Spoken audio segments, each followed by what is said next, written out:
សួស្តីអ្នកទាំងអស់គ្នាហាដោយសារតែឥឡូវ AI កំពុងតែល្បីថ្ងៃនេះយើងមកសម្រាយរឿង AI ហា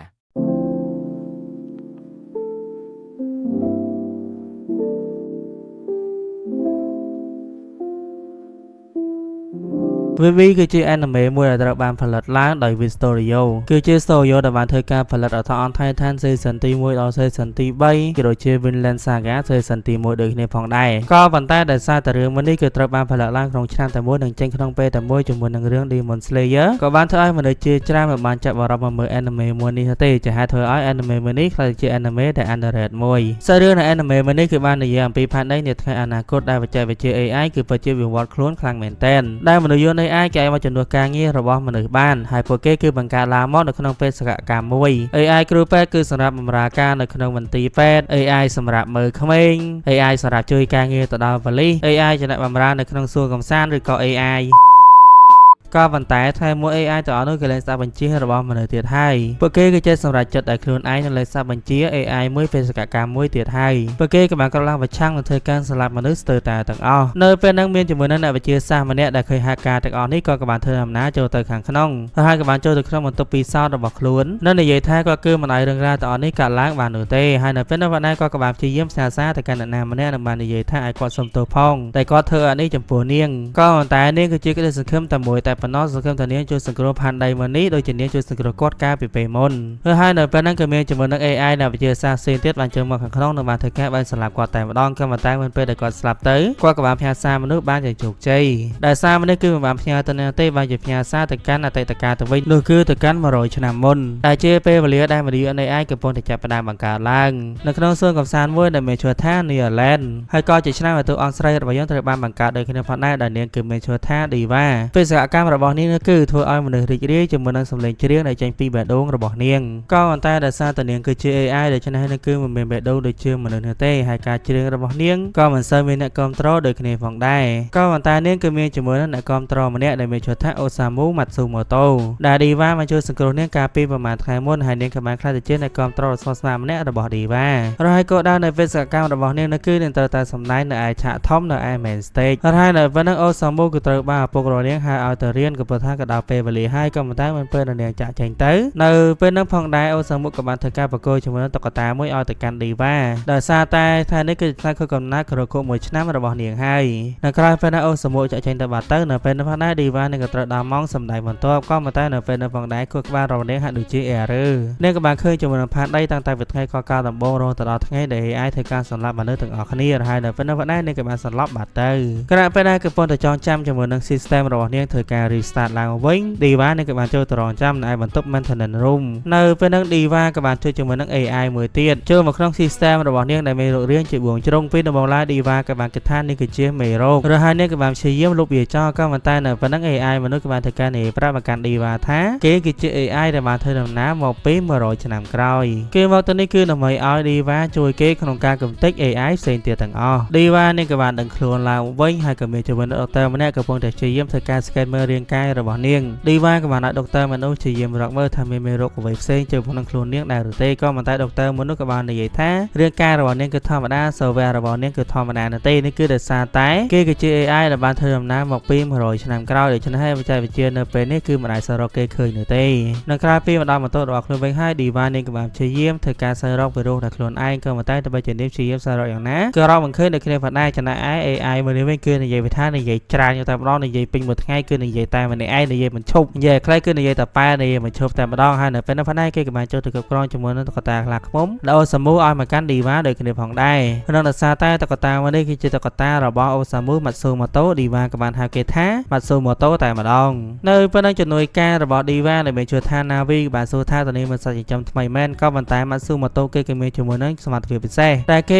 អាចធ្វើការ hack និងគ្រប់គ្រងទៅលើគ្រឿងអេឡិចត្រូនិកជាពិសេសគឺទៅលើ AI assistant ផ្សេងទៀត Matsumoto ក៏បានធ្វើការនិយាយ ប្រតិកម្ម Diva ថា100ឆ្នាំក្រោយ AI ទាំងអស់គឺនឹងកើតឡើងប្រឆាំងជាមួយនឹងមនុស្សជាតិហើយពួកគេគឺនឹងធ្វើការសម្លាប់មនុស្សជាតិចោលទាំងអស់ឬហើយ AI ដែលកំពុងតែច្រៀងនៅឯ main stage នេះគឺជាចំណងក្រោយរបស់ Diva នឹងឯងក៏ប៉ុន្តែ Diva នឹងគឺមិនជឿទេនៅតែគិតថា Matsumoto គឺជាមេរោគដែលបានចូលមកក្នុង system របស់នាងនិងបានឲ្យគេចាក់ចេញទៅក៏ប៉ុន្តែ Matsumoto គឺមិនព្រមទេនឹងបាននិយាយថាគេគឺជា AI ដែលមកពីអនាគតគេគឺដឹងថាថ្ងៃស្អែកនេះគឺគ្មាននរណាម្នាក់មកស្ដាប់នាងច្រៀងនោះទេរហ័យថ្ងៃថ្មីហ្នឹងក៏បានបណ្ដោយយើងក៏បានឃើញថាគឺពិតជាគ្មាននរណាម្នាក់មកស្ដាប់នាងច្រៀងដូចគ្នាផងដែរ Matsumoto ក៏បានសួរទៅកាន់នាងថាបើហើយជាគេនៅគេគឺជា AI ដែលមកពីអនាគតគេដឹងអំពីអនាគតក៏ប៉ុន្តែ Diva ក៏បានតបទៅវិញថានឹងគឺមិនជឿនោះទេណាមួយនឹងគឺច្រៀងឲ្យមានអ្នកស្ដាប់ជារៀងរាល់ថ្ងៃហើយហ្នឹងនៅពេលហ្នឹង Matsumoto ក៏បាននិយាយថាទោះបីជានាងច្រៀងដល់ថ្ងៃស្អែកទៅក៏គ្មាននរណាស្ដាប់ដូចគ្នាផងដែរដូច្នេះហើយនឹងគឺទៅបោះបង់ក្តីសម័យរបស់នាងហើយមកធ្វើការជាមួយនឹងគេវិញនៅពេលនោះដែរ Diva ក៏បានតបទៅវិញថាអត់នោះទេក៏ព្រោះថាបេសកកម្មរបស់នាងនោះគឺធ្វើឲ្យមនុស្សរីករាយជាមួយនឹងចម្រៀងរបស់នាង Matsumoto ក៏បានតបទៅវិញថាគេក៏មានបេសកកម្មមួយដូចគ្នាផងដែរនោះគឺមកឲ្យនាងសហការជាមួយនឹងគេដើម្បីសម្រេចផែនការមួយនេះនឹងបាននិយាយប្រតិកម្ម Diva ថាបើនាងមិនជឿគេនោះទេក្នុងរយៈពេលបន្តិចទៅនេះនៅកណ្ដាលនៃ Nearland គឺមានជាមួយនឹងការបំផ្ទុះគ្រាប់បែកមួយទៅលើបរិម្នាក់ដែលមានឈ្មោះថា Aikawa ដែលគេគឺជាបរិម្នាក់ដែលបានបង្កើតជាមួយនឹងច្បាប់ថ្មីឲ្យទៅកាន់ AI ដែលឲ្យ AI ទាំងអស់គេមានជាមួយនឹងឈ្មោះផ្ទាល់ខ្លួនរបស់ពួកគេដែលមិនចាំបាច់ហៅតាមលេខកូដទៀតនោះទេនឹងឲ្យ AI ទាំងអស់មានការរស់នៅជាមួយគ្នាជាមួយនឹងមនុស្សរហ័យខណៈពេលដែលគេកំពុងតែសម្ភាសគ្នាជាមួយនឹងអ្នកសារព័ត៌មានទៅតាមជាមួយច្បាប់ថ្មីមួយនេះនៅពេលហ្នឹង Diva នាងក៏បានរត់មកដល់ដើម្បីជួយសង្គ្រោះគេក្រោយពីបានសង្គ្រោះ Aikawa បានសម្រេចហើយនៅពេលហ្នឹងគេក៏បានសួរទៅកាន់នាងថាតើនាងគឺជាអ្នកណា Diva ក៏បានតបទៅវិញថាអនុញ្ញាតឲ្យខ្លួនឯងធ្វើការណែនាំខ្លួនអនុញ្ញាតឲ្យខ្លួនឯងធ្វើការនិយាយឈ្មោះខ្ញុំមានឈ្មោះថា Diva អនុញ្ញាតឲ្យខ្លួនឯងប្រតិបត្តិការងារខ្ញុំគឺជាអ្នកចម្រៀង AI នៅក្នុងសួនមួយនេះ Aikawa ក៏បាននិយាយថាអស់នៅពេលនេះគឺស្គាល់ហើយថានាងជាអ្នកណាសង្ឃឹមថាមានពេលតនេគាត់គឺអាចស្ដាប់នាងច្រៀងដល់បន្តបានរហ័យនៅពេលនោះដែរគាត់ក៏ត្រូវចាក់ចែងទៅបាត់ទៅក្រោយពេលដែលគាត់ចាក់ចែងទៅបាត់ហើយ AI ដែលនៅក្នុងសួនមួយនេះក៏បានមក scan ជាមួយនឹង Diva ដើម្បីសរុបជនសង្ស័យដូចគ្នាផងដែរឬហើយក្រោយមកទីបំផុត Diva នេះក៏បានចូលទៅដល់ main stage ហើយនៅពេលនោះ Matsumoto ក៏បានដាក់ចូលមកដល់និយាយថាសំទោសដែលគេរំខានការរីករាយរបស់នាងក៏ប៉ុន្តែទីនេះ100ឆ្នាំក្រោយគឺជាទីលានវិឃាតមួយនៅពេលនោះ Diva ក៏បានសួរថាចោះក្រែង AI មួយបង្កើតឡើងមកដើម្បីបេសកកម្មមួយមិនដែរឬទេ Matsumoto ក៏បានតបទៅវិញថាគឺត្រូវហើយច្បាប់មួយនេះគឺមិនបានកែប្រែនោះទេរហូតដល់100ឆ្នាំក្រោយក៏ប៉ុន្តែអ្វីគ្រប់យ៉ាងគឺត្រូវបានផ្លាស់ប្ដូរនៅពេលដែលចូលទៅដល់សម័យកាល AI មានឈ្មោះឧទាហរណ៍ដូចជានាងអញ្ចឹងគឺមានឈ្មោះថា Diva ដែលគេមិនហៅនាងជាលេខកូដទៀតនោះទេនៅថ្ងៃអនាគត AI ក៏បានធ្វើការវិវត្តខ្លួនខ្លះជាផ្នែកមួយនៃមនុស្សជាតិពីមុនមនុស្សគឺជាអ្នកបង្កើត AI និងគ្រប់គ្រងទៅលើពួកគេក៏ប៉ុន្តែនៅថ្ងៃអនាគតពួកគេក៏រស់នៅដោយខ្លួនឯងបាននិងរស់នៅទូទៅដូចជាមនុស្សជាតិអញ្ចឹងរហ័យក្របែកការពីល្ងាចមែននេះគ្រាន់តែជាការគម្រាមតែប៉ុណ្ណោះមានជាមួយនឹងរឿងរ៉ាវជាច្រើនទៀតដែលបានកើតឡើងធ្វើការចាក់សាំបទភ្លើងរហូតដល់តែបង្កសង្គ្រាមរវាងមនុស្សជាមួយនឹង AI រហ័យរឿងរ៉ាវទាំងអស់គឺបានចាប់ផ្ដើមឡើងជាមួយនឹងការស្លាប់របស់ Aikawa នៅពេលនោះដែរ Diva ក៏បានសួរថាអញ្ចឹងហេតុការណ៍ដែល Aikawa ស្លាប់គឺនៅពេលណា Matsumoto ក៏បានតបទៅវិញថាគឺនៅយប់នេះនឹងឯង Diva ដែលសារតែបេសកកម្មរបស់នាងគឺធ្វើឲ្យមនុស្សរីករាយជាមួយនឹងចម្រៀងរបស់នាងដូច្នេះនឹងគឺមិនឲ្យអ្នកណាម្នាក់ស្លាប់នៅប្រមុខរបស់នាងនោះទេឬហើយដែលសារតែនាងសន្យាជាមួយនឹង Osamu ថាទៅច្រៀងនៅ main stage ទៀតនោះនៅពេលនោះដែរនាងក៏បានយកប្រំទទួលការងារមួយនេះពី Matsumoto ចំណែក Aikawa វិញខណៈពេលដែលគេកំពុងនៅក្នុងបន្ទប់របស់ខ្លួននោះនៅពេលនោះដែរសារតែមានទាហានមួយក្រុមមកធ្វើការវាបហាចូលមកដល់ក្នុងបន្ទប់របស់គេឬហើយពួកគេក៏មានបំណងចង់ធ្វើការសម្លាប់ Aikawa ក៏ប៉ុន្តែនៅពេលនោះស្នាល្អ Diva នេះក៏បានមកជួយសង្គ្រោះគេតាន់ដែលក្រុមទាហានទាំងអស់នោះគឺមានឈ្មោះថាក្រុមថោកចេះអញអានខុសទេអានឹងហាអានស្អីទេ Toke ក្រុមទាំងអស់នោះគឺមានឈ្មោះថាក្រុមថោកដឹកនាំដោយបរិម្នាក់ដែលមានឈ្មោះថាកូណាវ៉ាជាមួយនឹងកូនចៅរបស់គាត់ដែលមានឈ្មោះថាយូហ្គោដែលពួកគេគឺជាក្រុមមនុស្សដែលស្អប់ទៅលើ AI យ៉ាងខ្លាំងនិងមានបំណងចង់ធ្វើការបំផ្លាញ AI ចោលឬហើយពួកគេមកទៅនេះគឺដើម្បីធ្វើការសម្លាប់ Aikawa ចំណែក Diva មកទៅនេះគឺដើម្បីធ្វើការសង្គ្រោះ Aikawa ក៏ព្រោះថាក្រោយពីការស្លាប់របស់ Aikawa ក្រុម AI ផ្សេងទៀតគឺនឹងធ្វើការដឹងគុណនិងរំលឹកទៅកាន់ការលះបង់របស់គេតើតើជាមួយនឹងច្បាប់ដាក់ឈ្មោះទៅលើ AI ហើយវាក៏ជាមូលហេតុដែលធ្វើឲ្យសហភាពយកប្រំអនុម័តច្បាប់មួយនេះដូច្នេះហើយបើ Aikawa មិនស្លាប់ច្បាប់មនុស្សក៏មិនត្រូវបានអនុម័តដូចគ្នាផងដែរឬហើយដោយសារតែ Diva នេះគឺជា AI ដែលបង្កើតមកសម្រាប់តែច្រៀងដូច្នេះនឹងគឺមិនចេះវាយគ្នានោះទេនៅពេលនោះ Matsumoto គឺមានបំណងចង់ធ្វើការបញ្ចូលប្រូក្រាមវាយគ្នាក៏ដូចជាក្បាច់កូនចូលក្នុងខ្លួនរបស់ Diva ក៏ប៉ុន្តែ Diva នឹងគឺមិនយកព្រមទទួលយកនោះទេក៏ព្រោះថាបេសកកម្មរបស់នេះគឺបង្កើតឡើងមកសម្រាប់ច្រៀងគឺមិនមែនវាយគ្នានោះទេរហូតនៅពេលនោះពួកគេក៏បានជួបជាមួយនឹង Konoha ដែលបានធ្វើការបាញ់កាំភ្លើងពិសេសមួយធ្វើឲ្យ system របស់ Diva error ហើយនៅពេលនោះគេក៏បានធ្វើការបាញ់ស្លាប់ ប់ឯកវ៉ាដូចគ្នារហូតនៅពេលនោះពួកគេក៏មានបំណងចង់ធ្វើការបំផ្ទុះអាគារមួយនេះចោលក៏ប៉ុន្តែនៅពេលនោះពួកគេក៏បានឃើញជាមួយនឹងសញ្ញា error រហូតទាំងក្របបែកទាំងប្រព័ន្ធភ្លើងទាំងអ្វីគ្រប់យ៉ាងនៅទីនេះគឺត្រូវបានម៉ាស៊ូម៉ូតូគឺគ្រប់គ្រងអស់បាត់ទៅហើយគោលនវ៉ានៅពេលនោះគេក៏បានដឹងថាគេបានចេញបោក AI បាត់ទៅហើយក៏ព្រោះថាការបាញ់សម្លាប់អាម៉ាញ់មួយនេះគ្រាន់តែជារូបភាពដែលគេចាក់នៅក្នុងវ៉ែនតារបស់គាត់តែប៉ុណ្ណោះបើខ្ញុំជាម៉ាស៊ូម៉ូតូវិញ hack វ៉ែនតាបានប៉ុណ្ណឹងហើយចាក់ overflow ឲ្យមើលមកឌីវ៉ានេះក៏បាននឹងខ្លួនឡើងវិញនឹងខណៈពេលដែលពួកគេកំពុងតែរត់នៅពេលដែលយូកូគឺក៏បានធ្វើការមកផ្ទុះក្របបែកចេញមកខាងក្រៅតែម្ដងដោយសារតែឃើញជំរឿននៅពេលនោះផងដែរម៉ាស៊ូម៉ូតូដែលសន្តិគេអាចធ្វើការគ្រប់គ្រងទៅលើក្របបែកបានគេក៏បានធ្វើការបំផ្ទុះក្របបែកដើម្បីធ្វើការបិទផ្លូវក៏ប៉ុន្តែនៅពេលនោះសត្វតែមានថ្មមួយបានធ្លាក់ចំទៅលើយូកូនៅពេលនោះឌីវ៉ានេះក៏បានលោតទៅជួយគេភ្លាមតែម្ដងយូកូទៅបីជាគេត្រូវបានឌីវ៉ាជួយសង្គ្រោះក៏ដោយក៏ប៉ុន្តែដោយសារចិត្តស្អប់របស់គេទៅលើ AI គឺស្ទើរតែចង់ស្លាប់នាងទៅហើយក៏ប៉ុន្តែគេគឺគ្មានកម្លាំងនៅទេម៉ាស៊ូម៉ូតូក៏បានសួរទៅកាន់នាងថាការងាររបស់ពួកគេមកទៅនេះគឺដើម្បីជួយសង្គ្រោះឯកាវ៉ាចោះហេតុអ្វីបានជានាងជួយសង្គ្រោះគេម្នាក់ទៀតនាងគិតថាបែបនេះថ្ងៃណាមួយនៅស្ដាប់នាងជ្រាបមិនណាទេនៅពេលណាឌីវ៉ាក៏បានតបទៅវិញថាអត់នោះទេបេសកកម្មរបស់នាងគឺធ្វើយ៉ាងណាឲ្យមនុស្សរីករាយជាមួយនឹងចម្រៀងរបស់នាងដូច្នេះហើយនឹងគឺមិនឡាយឲ្យនរណាម្នាក់ស្លាប់នៅប្រមុខនាងបាននោះទេនៅពេលហ្នឹងក៏មានជំនាន់ទាហានជាច្រើនបានធ្វើការបាញ់កំភ្លើងទម្លុះចូលមកកាន់ទៅនេះឯកាវ៉ាគេក៏បានភ័យនឹងបាននិយាយថាចាប់ហើយនៅពេលនេះគឺមិនគួរជឿជាក់ទៅលើ AI និងខ្វល់អំពី AI ច្រើននោះទេម៉ាស៊ូម៉ូតូឃើញភ្លាមនៅពេលហ្នឹងគេក៏បាននិយាយថាគេក៏ពិតជាខកចិត្តខ្លាំងណាស់គេមិនដឹងថាលោកដតើគឺគិតបែបណាទេដែលបានបញ្ជូនគេឲ្យមកកាន់ទីនេះឬក៏នាងគិតថានៅសសក៏ត្រូវបានគេជ្រើសរើសតែគ្មានហាត់ផលអ្វីសោះមិនដែរទេគឺថា100ឆ្នាំក្រោយ AI នៅក្នុងសម័យកាលនេះទាំងអស់ក៏ត្រូវបានគេយកទៅបំផ្លាញចោលគឺមានតែនាងតែម្នាក់តែប៉ុណ្ណោះដែលនៅសល់រូបរាងពេញលេញហើយនាងគឺជា AI តែមួយនៅដំបូងគេដែលត្រូវបានយកទៅដាក់តាំងនៅក្នុងសារមន្ទីរនោះហើយគឺជាទីបញ្ចប់នៃបេសកកម្មរបស់នាងតែនាងគឺនៅតែបន្តចង់ធ្វើបែបនេះនៅតែចង់បន្តច្រៀងរហូតត្រូវបានគេយកទៅដាក់តាំងនៅក្នុងសារមន្ទីរមិនដែរទេឌីវ៉ាក៏បានតទៅវិញថាគេគឺនិយាយខុសហើយគេគួរតែដកពាក្យសម្ដីទាំងអស់នេះចេញ AI គឺបង្កើតឡើងមកសម្រាប់បេសកកម្មមួយពួកគេគឺបន្តរស់នៅជាមួយនឹងបេសកកម្មរបស់ពួកគេមិនខ្វល់ថាបេសកកម្មរបស់ពួកគេគឺបញ្ចប់ដោយរបៀបណានោះទេសំខាន់គឺពួកគេរស់នៅដោយរបៀបណារស់នៅក្នុងបេសកកម្មរបស់ខ្លួនដែលជាបេសកកម្មពេញមួយជីវិតរបស់ពួកគេឌីវ៉ានេះក៏បានក្រោកឡើងមកវិញនិងទៅតាមអ្វីដែលម៉ាស៊ូម៉ូតូបានធ្វើការនិយាយប្រាប់នាងក៏បានដឹងថាអាគារមួយនេះគឺនឹងធ្វើការត្រេកទៅកាន់អាគារមួយទៀតរហូតអាគារមួយទៀតនោះគឺគ្មានមនុស្សរស់នៅនោះទេដូច្នេះហើយនៅពេលនោះផងដែរនាងក៏បាននាំឯកាវ៉ាឡើងទៅខាងលើតែម្ដងនៅពេលណាអាគារមួយនេះផ្ទុះនឹងធ្វើការត្រេកទៅកាន់អាគារមួយទៀតពួកគេនឹងធ្វើការលោតទៅកាន់អាគារមួយនោះហើយនេះគឺជាវិធីសាស្ត្ររួចកិច្ចរបស់ពួកគេចំណែកយូហ្គោវិញក៏ត្រូវបានគូនវ៉ាជួយសង្គ្រោះបានសម្រេចក៏ប៉ុន្តែគេមិនសូវសប្បាយចិត្តនោះទេក៏ព្រោះថាគឺបាយជាត្រូវ AI ជួយសង្គ្រោះជីវិតរបស់គេទៅវិញហើយនៅពេលណាគេក៏បានស្រឡឹងមើលទៅលើមេឃដែលបានឃើញឌីវ៉ាកំពុងតែលោតឆ្លងទៅកាន់អាគារផ្សេងមួយទៀតក្រោយបានជួយសង្គ្រោះឯកាវ៉ាបានសម្រេចហើយឯកាវ៉ាក៏បានអរគុណទៅកាន់ពួកគេទាំងពីរនាក់និងបាននិយាយថាឲ្យគេសុំទោសគឺរដកពេលសម្ដីរបស់គាត់វិញដែលនិយាយថាគាត់គឺគួរតែបង្ខំអំពី AI នៅពេលហ្នឹងម៉ាស៊ូម៉ូតូក៏បាននិយាយថាគាត់គឺនិយាយត្រូវហើយក៏គឺគួរតែបង្ខំអំពី AI ហើយអ្វីដែលគាត់ត្រូវធ្វើនោះគឺដែលគាត់ត្រូវតែនៅរស់ហើយនៅពេលហ្នឹងផងដែរម៉ាស៊ូម៉ូតូជាមួយនឹងឌីវ៉ាក៏បានអាចចេញទៅបាត់ទៅឯកាវ៉ាក៏បានឃើញទៅដល់សម្ដីដែលឌីវ៉ាបាននិយាយជីវិតរស់នៅយូរប៉ុណ្ណាគឺមិនសំខាន់ទេសំខាន់តែពួកគេគឺរស់នៅបែបណាឌីវ៉ាជាមួយនឹងម៉ាស៊ូម៉ូតូក៏បានធ្វើដំណើរវិលត្រឡប់ទៅវិញជាមួយនឹងគ្នានៅតាមផ្លូវម៉ាស៊ូម៉ូតូក៏បានទៅកាន់និយាយប្រាប់ទៅកាន់ឌីវ៉ាថានៅពេលនេះគាត់គឺជឿជាក់ទៅលើឌីវ៉ាហើយថាឌីវ៉ានេះគឺពិតជាអាចធ្វើការជួយសង្គ្រោះផែនដីមួយនេះបានពិតមែនក៏ប៉ុន្តែដើម្បីជួយសង្គ្រោះផែនដីនេះបានឌីវ៉ានេះគឺត្រូវការទៅធ្វើការវឹកហាត់ជាមួយនឹងក្បាច់គុណរបស់នាងហើយនិយាយថាម៉ាស៊ូម៉ូតូគឺបង្ហាត់ឌីវ៉ាគឺវា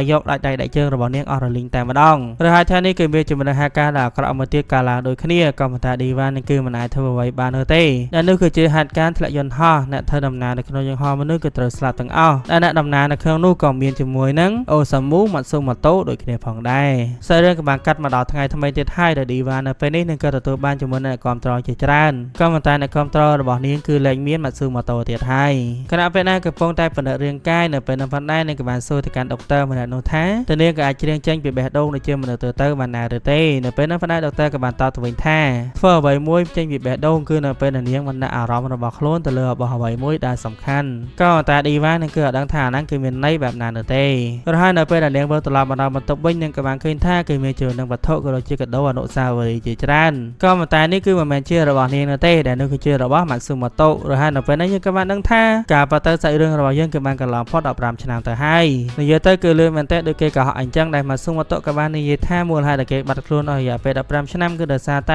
15ឆ្នាំមកនេះគឺគ្មានហាការអ្វីដែលសំខាន់ប៉ះពាល់ទៅដល់សង្គ្រាម AI នោះទេហើយការស្លាប់របស់អូសាមូវាក៏ជាអបតហេតុវាក៏គ្មាន មានតតអ្វីជាមួយនឹង AI ដូចគ្នាផងដែរឬហើយរយៈពេល15ឆ្នាំមកនេះច្បាប់ដាក់ឈ្មោះ AI ក៏ត្រូវបានបដិសេធមិនជោគជ័យនោះទេក៏ប៉ុន្តែពួកគេក៏បានបង្កើតច្បាប់ថ្មីគ្រប់គ្រាន់ទៅលើ AI ឬហើយ AI ក៏នៅតែបន្តអភិវឌ្ឍជាធម្មតានៅតែរីកចម្រើនទៅមុខដែលនេះគឺជារឿងធម្មតានោះទេក៏ប៉ុន្តែនៅពេលនេះក៏ដល់ពេលវេលាហើយដែលគេក៏ត្រូវការជំនួយពី Diva ឬហើយបេសកកម្មរបស់ពួកគេនៅពេលនេះគឺធ្វើដំណើរចាក់ចេញពីផែនដីក៏ព្រោះថាក្រោយពេលដែលបច្ចេកវិទ្យា AI គឺបង្កប់ខ្លួនកាន់តែខ្លាំង AI គេមានជំនាញសមត្ថភាពជួយមនុស្សជាតិធ្វើដំណើរទៅកាន់អវកាសកាន់តែឆ្ងាយជាងមុនហើយនៅពេលនេះទីបំផុតពួកគេក៏បង្កើតបានជំនាញសន្តាគារមួយដែលនៅលើអវកាសតែម្ដងហើយសន្តាគារមួយនេះគឺគ្រប់គ្រងទៅដោយ AI ទាំងស្រុងគឺគ្មានមនុស្សសម្បីតែម្នាក់នោះទេឬហើយ Diva នឹងក៏បានបន្លំខ្លួនចូលមកក្នុងសន្តាគារមួយនេះនិងបន្លំធ្វើជាអ្នកបម្រើដែលឈ្មោះខ្លួនឯងថា Bitvi នាងក៏បានចូលជាមួយនឹងអ្នកគ្រប់គ្រងក្នុងសន្តាគារមួយនេះដូចគ្នាផងដែរដែលមានឈ្មោះថា Estella គឺជា model តែមួយជាមួយនឹង Diva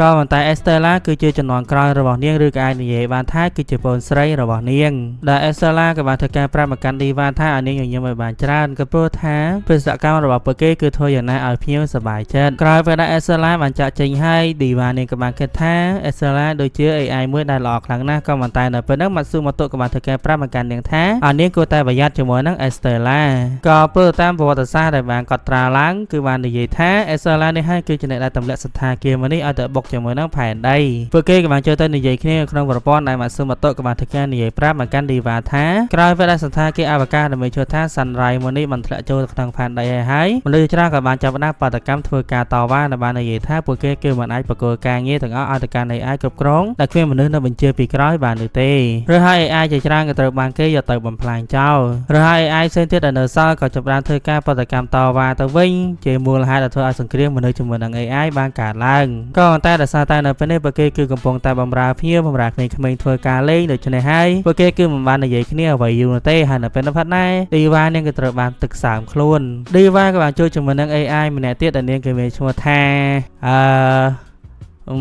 ាឈ្មោះស្អីអានដាច់ខ្ញុំហៅថាចាលិចហ្មងទៅ Diva នេះក៏បានជួយជាមួយនឹងចាលិចដែលចាលិចក៏បាននិយាយប្រាប់ទៅកាន់ Diva ថាកុំឲ្យនាងនៅក្បែរ Estella ពេកក៏ព្រោះថាទោះបីជាសន្តាគារមួយនេះបុគ្គលិកទាំងអស់គឺត្រូវបានចាប់ទុកថាគឺជាបងប្អូនក៏ដោយ Estella ក៏ត្រូវបានជាប់សង្ស័យថានាងគឺជាអ្នកសម្លាប់ម្ចាស់សន្តាគារមួយនេះនៅដំណាំសន្តាគារមួយនេះមកគ្រប់គ្រងចំណែក Matsumoto វិញបេសកកម្មរបស់ពួកគេគឺត្រូវតែសម្លាប់ Estella មុនពេលដែលសន្តាគារមួយនេះធ្លាក់ទៅខាងក្រោមក៏ប៉ុន្តែ Diva វិញនឹងគឺមិនជឿនៅទេថា Estella នឹងគឺធ្វើបែបនេះប្រហែលជាត្រូវបានគេ hack ឬក៏ត្រូវគេទម្លាក់កំហុសជាដើមដូច្នេះហើយនៅពេលនោះផងដែរ Diva នាងក៏បានលួចចូលក្នុងបន្ទប់របស់ Estella ដើម្បីស៊ើបអង្កេតតែម្ដងនៅពេលនោះ Matsumoto គេក៏បានចូលមកដល់ដូចគ្នាផងដែរនៅនិយាយថាហេតុអ្វីបានជានាងធ្វើនេះក៏ព្រោះថាបើគេគឺនៅសល់ពេលត្រឹមតែ23ម៉ោងទៀតតែប៉ុណ្ណោះសន្តាគារមួយនេះអាចធ្លាក់ជាមិនខាននៅពេលនោះ Estella នាងក៏បានចូលមកដល់ចំណែក Matsumoto វិញគេក៏បានសម្ដែងធ្វើជាតុក្កតាសារជាថ្មីដើម្បីកុំឲ្យ Estella ដឹង Estella ក៏បានសួរទៅកាន់ Diva ថាតើនាងមកទីនេះដើម្បីអ្វី Diva ក៏បានតបទៅវិញថានាងមកទីនេះគឺដើម្បីយកតុក្កតាមួយនេះទៅវិញនៅពេលនោះផាត់ណា Diva ក៏បានសួរទៅជាមួយនឹងរូបថតមួយដែលនេះគឺជារូបថតជុំគ្នាជាមួយនឹងម្ចាស់ដើមសន្តាគារមួយនេះដែលនាងក៏បាននិយាយថាម្ចាស់ដើមរបស់ពួកគេគឺស្រឡាញ់ពួកគេខ្លាំងណាស់និងឲ្យពួកគេចាប់ទុកគ្នាគឺជាគ្រួសារតែមួយឬហើយក្រោយពេលដែលគាត់ស្លាប់ទៅនៅក្នុងអបតហេតុនាងក៏បានសុំគ្រួសាររបស់គាត់ដើម្បីបន្តជាមួយនឹងសន្តាគារមួយនេះឲ្យនៅដំណើរការឬហើយបេសកកម្មរបស់នាងគឺត្រូវធ្វើឲ្យមនុស្សគ្រប់គ្នាគេគឺរីករាយហើយនាងក៏ត្រូវតែញញឹមក៏ព្រោះថានេះគឺជាសន្យារបស់នាង Diva ក៏បានសួរទៅកាន់ Estella ថាតើនាងក៏បានដាក់បេះដូងរបស់នាងទៅលើអ្វីមួយមិនដែរទេនៅពេលនោះផងដែរ Estella ក៏បានតបទៅវិញថាសម្រាប់ AI ដូចជាពួកគេបើសិនជានិយាយថាពួកគេគឺមានបេះដូងនោះមនុស្សច្បាស់ជាសាច់ពួកគេជាមិនខាន Diva ក៏បានរត់ទៅកាន់ដៃរបស់នាងនិងនិយាយថានាងគឺមិនសាច់នេះទេនាងគឺយកអារម្មណ៍មួយនេះរហ័សនៅពេលនោះផងដែរពួកគេក៏បានវិលត្រឡប់ទៅទទួលភ្ញៀវវិញក៏ប៉ុន្តែនៅពេលហ្នឹងក៏បានឃើញថាយើងនៅពេលនេះគឺកំពុងតែមានបញ្ហាបាត់ទៅហើយក៏ប៉ុន្តែ Estella នឹងគឺមិនចង់ឲ្យភ្ញៀវមានអារម្មណ៍ភ័យខ្លាចនៅទេនៅពេលនោះផងដែរនាងក៏បានធ្វើការបាបបង្អួចឲ្យភ្ញៀវទាំងអស់មើលទៅកាន់ផ្កាយក៏ដូចជាចក្រវាឡទាំងមូលរហ័សនៅពេលនោះផងដែរនាងក៏បានធ្វើការច្រៀង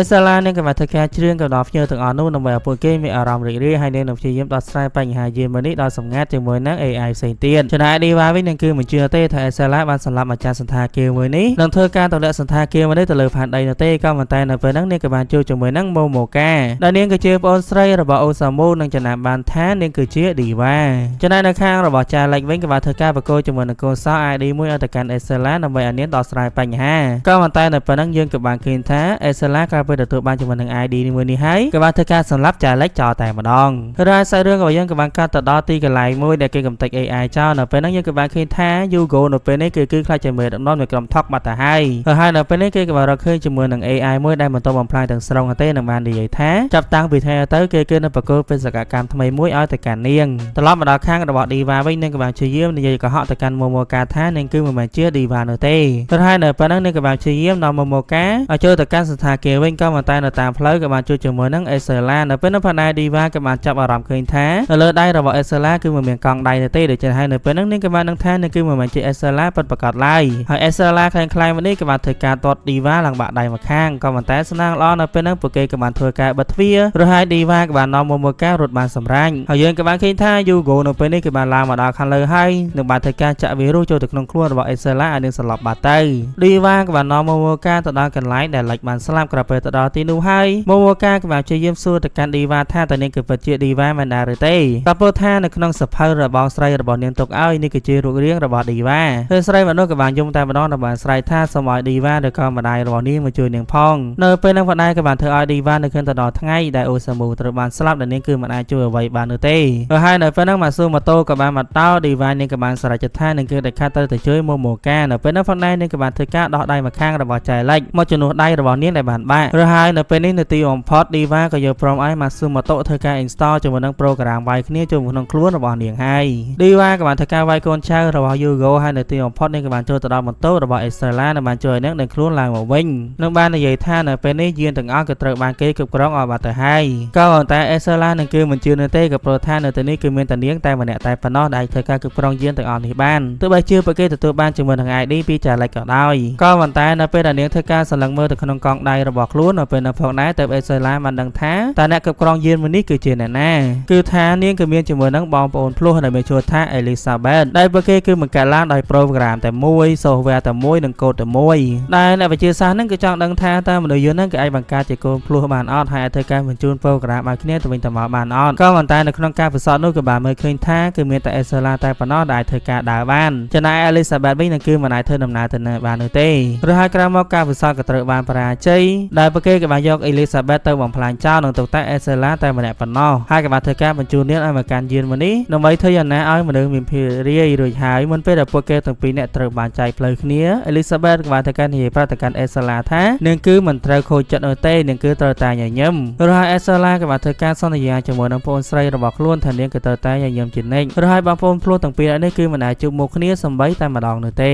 មើលខាងរបស់ Elizabeth វិញដោយសារតែនាងគឺជា program តែមួយជាមួយនឹង Estella ដូច្នេះហើយនាងក៏ធ្វើការគ្រប់គ្រងបញ្ជាយានមួយនេះបានដែលបានធ្វើការបញ្ជាយានមួយនេះឲ្យហោះមកក្បែរផែនដីឬហើយនឹងមានបំណងចង់ធ្វើការទម្លាក់វាចូលទៅក្នុងមហាសមុទ្រដែល Hugo គឺមានបំណងថានៅពេលដែលសន្តាគារមួយនេះក៏ត្រូវបានបំផ្លាញមនុស្សទាំងអស់គឺនឹងធ្វើការទម្លាក់កំហុសឲ្យទៅកាន់ Estella ដែលបានទម្លាក់កំហុសថាបញ្ហាទាំងអស់នេះកើតឡើងគឺដោយសារតែមនុស្សមិនព្រមមកគ្រប់គ្រងសន្តាគារមួយនេះនឹងទុកឲ្យ AI ពួកគេធ្វើការដោយខ្លួនឯងហើយ AI គឺមិនអាចធ្វើអ្វីដែលគ្មានការជួយមើលពីមនុស្សបាននោះទេអញ្ចឹងសន្តាគារទាំងអស់នេះគឺធ្លាក់មនុស្សជាច្រើនត្រូវបានស្លាប់គឺដោយសារតែកំហុសរបស់ AI ក៏ប៉ុន្តែការដែល Hugo ធ្វើនេះគេក៏ស្លាប់ជាមួយនឹងសន្តាគារមួយនេះដូចគ្នាផងដែររហូតដល់ពេលហ្នឹងពួកគេក៏បានមើលឃើញថា Ella ជាមួយនឹង Estella គឺកំពុងតែធ្វើដំណើរមកកាន់បន្ទប់គ្រប់គ្រងមួយនេះហើយ Hugo ក៏ចាំបានថានេះគឺជា Diva គឺជា AI មួយដែលគេបានជួបកាលពី15ឆ្នាំមុនដូច្នេះហើយនៅពេលហ្នឹងផងដែរគេក៏មានម្ដងចង់ទៅប្រឈមមុខជាមួយនឹង Diva ដែលខ្លួនឯងនៅពេលហ្នឹងផងដែរ Elizabeth ក៏បាននិយាយថានាងជួយដែរឬទេក៏ប៉ុន្តែ Hugo ក៏បាននិយាយថានាងគឺមិនចាំបាច់ទៅនោះទេក៏ព្រោះថាបេសកកម្មរបស់នាងនៅទីនេះគឺចប់ហើ